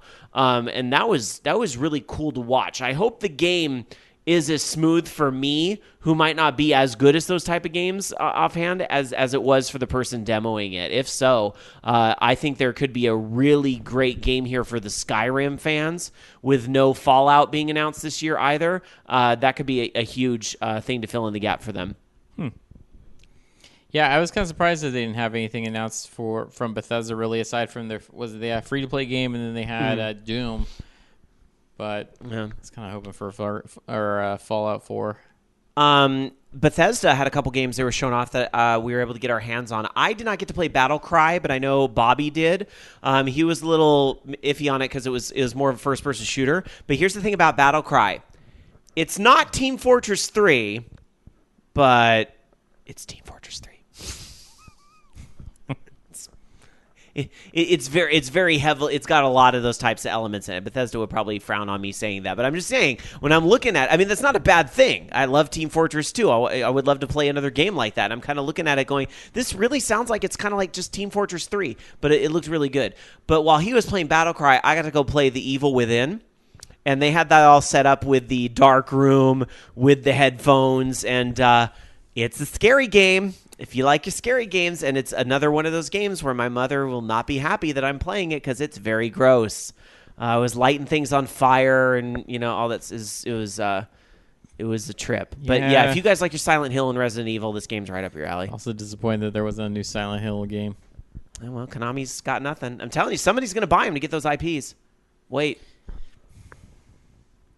So, anything else you want to share? This is kind of a little funny thing. It's apparently there's a brand new commercial. I actually checked it out.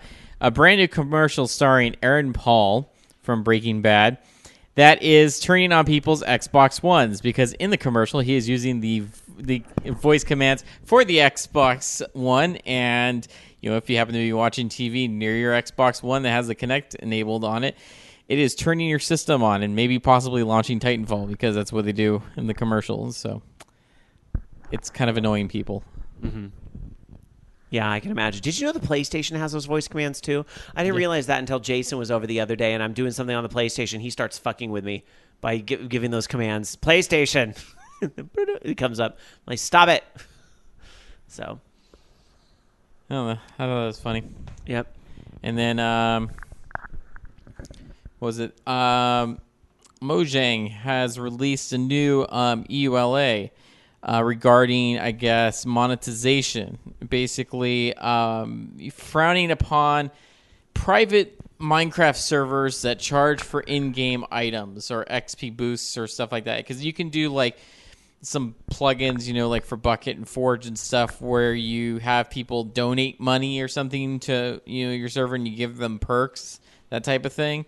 Well, apparently Mojang doesn't like that. Their game was always kind of free. Well, they call it free to play, even though it's not really free to play because you can buy a copy of it. But besides any of the updates, it's all that stuff's supposed to be free. So apparently they are putting that into the EULA to I don't know, prevent that, but just basically frown upon it, I guess. I definitely need to shout out some more indie games here because I did talk about, that I thought there was a lot of great ones around at the show, and I want to give this one a shout out because I kind of think this one's going to be huge. And you'll never guess where I saw this one, Loki. In the corner of Indiecade, Ouya was there, really pushing a lot of the indie games, and this was one of the games that was on Ouya. So very interesting to see how they're kind of starting. They're probably trying to think about. They're probably getting a lot of the feedback from gamers like you who don't really see like where the future is in the Ouya. So it really seems like they're really trying to partner up with a lot of the indie developers to get things on Ouya and PC, really have an easy publishing platform. And I got to say, this game looked really good. One of them that I saw, which is called Never Ending Nightmares, was the game that I saw. It's coming out fall 2014, Windows, Max, Linux, Ouya. And if you guys look up this game, which you can over at neverendingnightmares.com, the art style in this is very unique. And it is a psychological horror game, and it's based on the developer's struggle with mental illness. And I actually talked to the guy who had made this game. I'm hoping to get him on a future episode of OLR when the game is a little closer to release. It was really fascinating to talk to him and kind of hear about the game and kind of what caused him to make this game, to help him kind of deal with what he was going through with this. I thought that was very brave of him to basically make that, yes, this is what the game is about. This was how I coped with mental illness. So I thought that was really cool, and I think I kind of think this one's going to blow up. So keep an eye on that one, Never Ending Nightmares. So that was a very cool game. Any other thoughts, Loki, DarkSakura? I'm going to go ahead and open up Skype line, 1-877-GAME-OLR, or username on Skype, Orange Lounge Radio. If you want to call and talk to us about E3, I'm going to try to make it brief tonight because we are running long, which, usually this week does. But if you do have a comment or something you want to say about the show, we invite your phone calls. Please let us know, 1-877-GAME-OLR, or username on Skype, Orange Lounge Radio. I did have a tiny thing to mention. Sure, Not that please. it's E3 related, but it's a neat looking mod. Mm-hmm. It's a mod for Skyrim called Vendayn, Vendayn, that basically turns the landscape into pure evil. It just looks like this near apocalypse medieval world. It's pretty cool. So just thought I would mention it. Very cool. Are you gonna check that out? I might, if I get around to playing anything. You will. All right, let's get to some calls. We do have a call coming in. Hi, you're on Orange Lounge Radio. Who's this? Hey, it's Ron. How is everyone doing tonight? It wouldn't be a show without you, Rama. What's up, buddy? But of course, I kind of want to get into this whole Ubisoft thing really quick. Yeah. Because this was something a few of my friends was talking about. And let me just say this. I apologize now if I ruffle any feathers. Well, it's not meant to be. The views and opinions expressed on the show do not necessarily reflect those of VOG or OLR Studios. Sure, go ahead. Thank you, good sir. I believe if you sit there and you look at a game, if it has great gameplay value, great story, graphics, replay, all of that, great storyline, but if the main hero of the story and the game is not a minority or this race or that creed, so on and so forth, I don't see that as a big deal. If that's how the storyline plays, that's fine. You got to accept that. You just can't turn off the entire game or entire franchise because of that one thing. Now, if the people behind this game say something along the lines of, and this is what they said, yeah, we were just too cheap to add in all this extra feature so you can change your character and so forth, that's when it's wrong. Mm-hmm. That's when it's not fair. The fact that you can spend this much time to create the character, you mean to tell me that the French do not have an extra million francs, or however the currency is, to add in a feature or add in the ability to make your hero a heroine, or this or that? You mean to they can't do that? I think the difference here between what you start your story with, where you have that narrative that's like reading a book or watching a movie that's about a particular character, that you're confined to that narrative, whatever it is. Although one could make the argument that when you see the same type of person in that narrative over and over and over again, we might be making progress a little bit in the gaming industry, but we have a long way to go, right? But the real issue here was because it was the multiplayer element, I think, that came into it. And it was a little interesting that you just saw the 4 people who all looked the same. And that was, I think, where people kind of looked at that and went, but all people don't look all the same. So why did you do this? Why isn't there like a woman up there? And then that was the answer we got. Well, it would be too expensive. It's a little, that was what it really boiled down to. Yeah, pretty much, because the fact of the matter is, I'm not surprised that Ubisoft said this, because then again, we did have to wait about 2 years for DLC for Scott Pilgrim vs. the World, the game. Meanwhile, they were too busy working on Assassin's Creed. Yeah. Right. So, I understand where everybody's coming from. At that point, if you want to turn your back on the series, that's fine. But the sad part is there's so many people that are up in arms about this. If 100 people are up in arms saying they're not going to buy the game because of this, another 100 people are going to roll right in and just buy the game. So, well, and that there's people out there that say they're not going to buy it, but they were never really intending on buying it in the first place. Yeah, they were just saying it, to throw their voice out there to support it. Like, yeah, I'm down with that too. I'm down with it. Hello, GameStop. Yeah, let me get a pre-order on that. Thanks. Yeah, that all being said, though, I kind of go back to what I said earlier. This is a dialogue. This is one piece of a greater dialogue that's been needing to happen in the gaming industry for some time. And I think as these younger gamer girls that Nintendo's targeted, as we talked about earlier, are starting to grow up and get older, a lot of them are looking back going, this is some bullshit. Mm-hmm. And I think this is a dialogue that's been brewing for some time. So it's not going to end with this E3 story. Yeah, but on a side note, and I'm going to get out of here. A friend of mine worked for a gaming company, and part of her job was translating games, and one of the companies she translated games was a French company, and she had to go through and tell them what was acceptable and what was not acceptable. Mm-hmm. Now, in the game, they had a giant portable stereo. Now, we know them as boom boxes, right? Mm-hmm. When they translated the game for detailing to change what was acceptable, was not acceptable, they called the boombox a ghetto blaster. Yeah. I heard that term in like the 80s. Yeah, but nowadays you don't want to say ghetto blaster. Things have changed, right? So you don't, those are words, yeah. So it's like, I think Ubisoft and a few other countries need to kind of get on the ball to understand that there are certain things you can't say, and there are certain things you don't say in order to get your point across and kind of make the people happy, you know? Mm-hmm. Yeah. And with all the money that series has made, I don't see a big issue in dropping another €1 million to them. Like, you know what? Make it a complete multiplayer, complete character customization, and all this and all that. I don't see the problem. All right, well, Rama, I'm going to let you go so we can get some more calls, but any quick thoughts before we let you go? Mighty Number 9, Xbox One.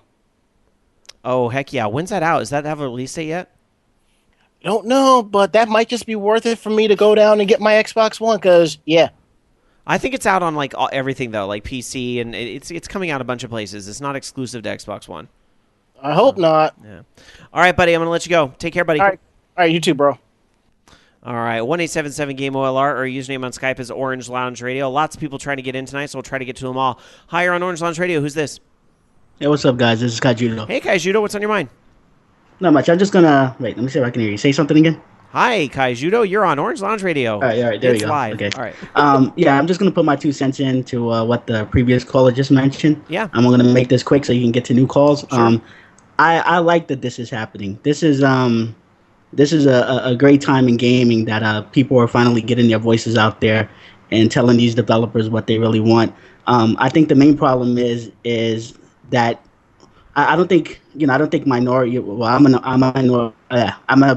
I'm a minority as well, so I'm not saying like you other people or whatever. I'm saying that I think that a lot of minorities, a lot of female gamers, they just don't see a balance out there. It's not that they want to change every game. It's not like they want to go in there and change current games into like females or black males or Puerto Ricans or whatever. Right. We want to see games that have diversity, and we want to see a balance, because right now it's just a flood of the same old stuff that's coming through. So I think that's the main issue there, and that's what really needs to be addressed. And Amen. I do want to see different types of games come out with female characters, minority characters. It can't just be Rockstar doing all this. We got to have other developers involved. So and I like this. I like what's going on here. I agree. I think this is good, this conversation being had. And I want to read this comment in chat, and it's from our pal Bobby Blackwolf. And I don't know if this is like a tongue-in-cheek thing or what, but let me just read what's here in chat. So Blackwolf says, James Bond needs to be a black female in the next movie. It makes me actually feel like I shouldn't do anything in life anymore, since I'm a straight white male. If I'm doing something, I'm taking that opportunity away from a minority. Well, to clarify, I don't think anyone's saying eliminate the straight white male or, let's rid games of straight white males. The key word is diversity. They can share some of that spotlight. Yeah. Right. Nobody's saying get rid of Nathan Drake, he sucks, or replace Nathan Drake. But I think it's a lot of people saying, but it sure is refreshing when we get a Laura Croft as well.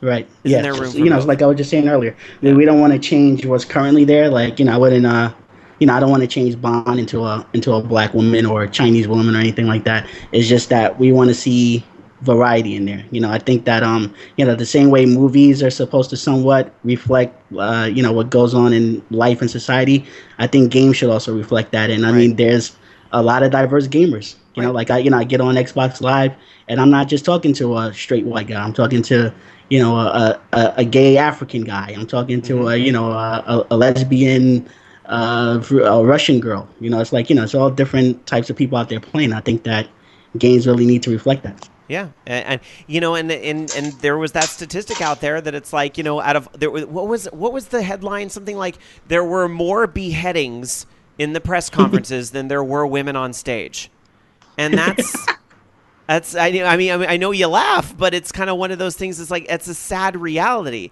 And again, I'm not saying eliminate the men, make it all women. I'm just saying I thought half of the population is women. So More than half, actually. why aren't we getting a little closer to half? I believe there are- that actually, yeah, as women of outnumber us. the last census or combination of census, that women actually made up 52% of the overall population.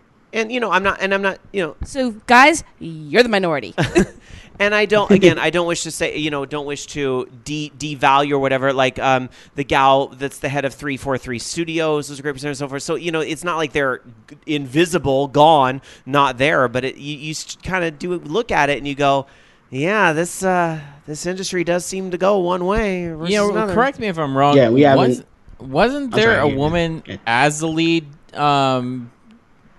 for the whole Assassin's Creed series? I'm saying a playable character, but the actual woman that's developing it, like the head of the entire team for the Assassin's Creed games, I thought was a woman at one time, unless that was the she first stepped one. down Yeah. or whatever. The very first one, apparently. Oh, only the first one. I thought it was still the same. Oh. And that's just what I wanted to mention is that another thing that we have to address. I'm not sure if it was that woman. I'm pretty sure it was her, but that first E3 that she appeared in, where she was talking about Assassin's Creed, she got so much hate from these. We gotta assume that they were guy gamers, but we really can't say for sure because they were hiding behind screen names. But they gave her so much heat. There was so much negative stuff thrown at her, and a lot of other women that develop video games. I can't remember when it was, but it was actually when I first started listening to all games. I think it was Scott Rubin was doing a show, and he had some guy on there, and he was the biggest douchebag prick I've ever heard. I literally wanted to call him because he was such an asshole. He was promoting some type of a comic that someone did where they were jizzing all over this girl. You guys remember that? I don't, and I guess in that regard, I'm kind of glad I don't. With all due respect to our friends over there, it was awful. He was the guest. He kind of chuckled about it, and I'm like, how can you even let a scumbag like this on the air? Just to even, I forgot what the full argument was. You'd have to ask him about that, but it was awful, man. I just to clarify from the chat room, Jade Raymond was the developer there that did Assassin's Creed 1 and 2. Thank you to the folks there in chat. Speaking up there. All right. Well, Kaijudo, All right. a conversation that will be continuing in the industry for years to come, I'm sure. So take care, my friend. All right. Thanks. All right. Bye.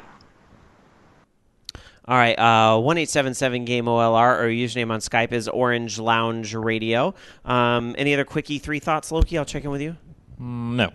All right.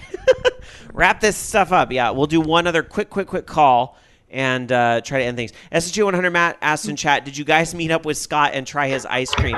We actually looked. We found the truck and we went over there, but he wasn't there. So we weren't able to say hi. I guess he was on a break or gone or something. But we tried. We tried to go say hi. All right, let's go to the phones. We do have another call coming in. Hi, you're on Orange Lounge Radio. Who's this? Hi, this is Raginator. Hey, Raginator. How you doing?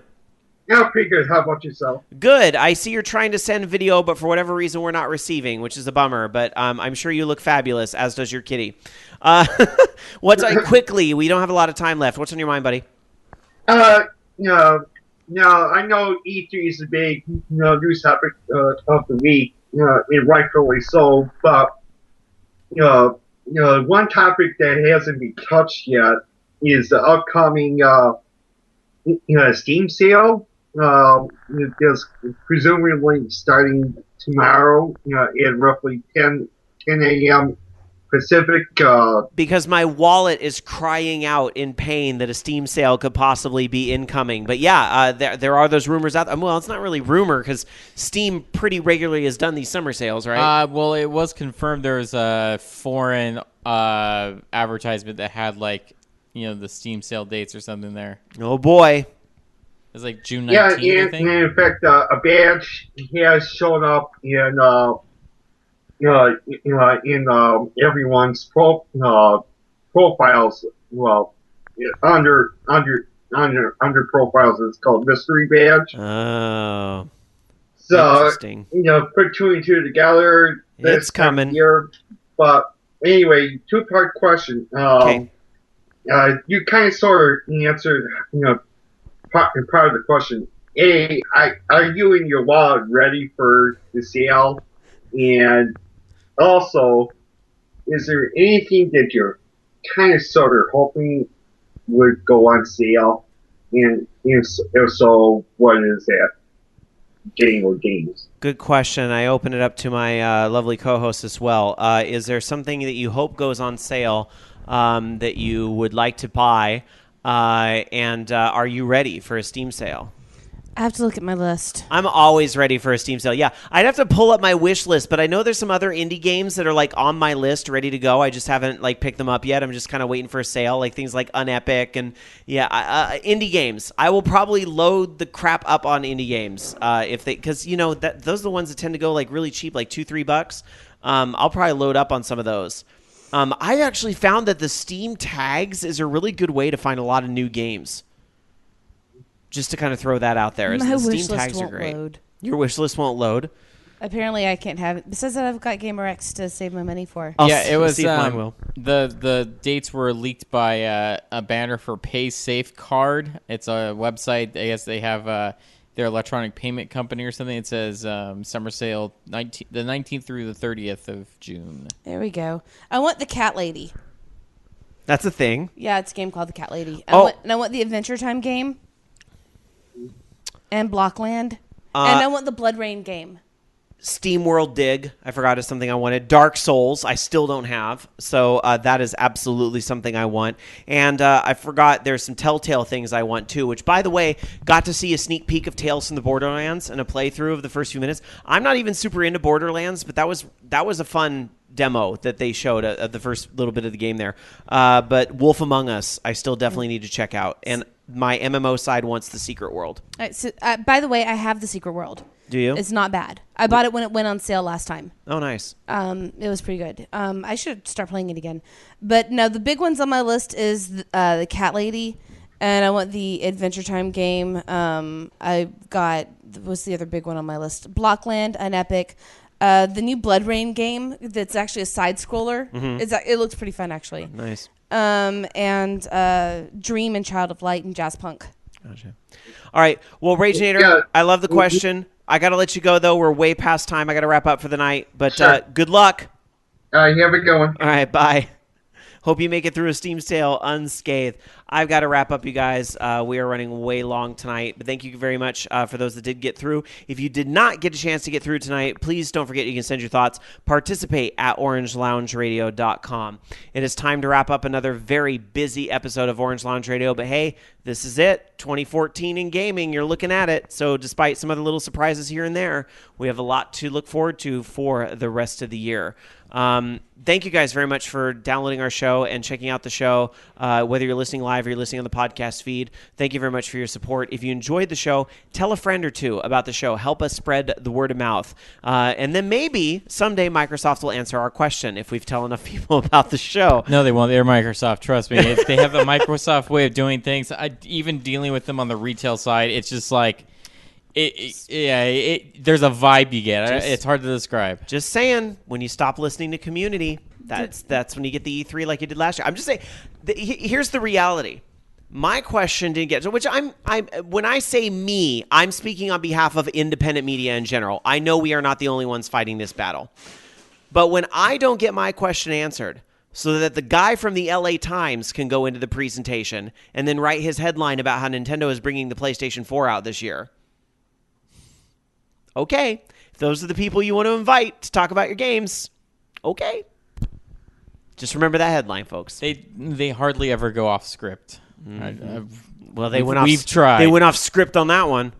Somebody went off script. All right, anyway. So, yes, spread the word. Please tell a friend or two about the show or leave us a nice review. We really appreciate reviews on iTunes. Stitcher is a huge one, too. We've gotten a lot of support from Stitcher. I want to thank folks who listen to us over there.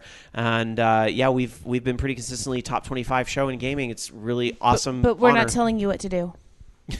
We would never, but we would really appreciate it. Yes. All right. That's it. We're going to wrap up. Let's go around and get everybody's final thoughts for the night. Loki, you're ready to get out of here. Sorry for holding you late. No, Your no big final deal. thought tonight. My final thought is I fixed my problem that was in my game. Woohoo! I fixed the bug. Woohoo! That works, I think. Right. It works in the editor. I'm just worried. I think I can implement it in the regular game. Well, good luck to you. My final thought tonight is it's time to go get about 5 more trophies in Entwined, because that thing is a trophy pinata. And a pretty decent game. I'll tell you more thoughts on it next week. Last but not least, DarkSakura. I think I'm going to go home and go to bed. I'm tired. Sleep is good. But for those listening live, I did a little treat for the old school. just for the live folks, huh? For those that are listening on podcast, you got to be here live sometime. All right, thank you guys very much for being here tonight. Next week, episode 557 with, hopefully, fingers crossed, holding my breath, Marvel Heroes next week. And, of course, the latest and greatest, the E3 Fallout and whatever else comes up in gaming news. Next week, we'll do it all over again. Thanks for tuning in. Have fun. Bye. You've been listening to Orange Lounge Radio. Orange Lounge Radio is a production of OLR Studios. To join us for a live show, tune into VogNetwork.com Sunday nights at 6 p.m. Pacific, 9 p.m. Eastern. The views and opinions expressed in this program do not necessarily reflect those of the staff of Orange Lounge Radio or VOG Network, but you know they were all still true. See you next week.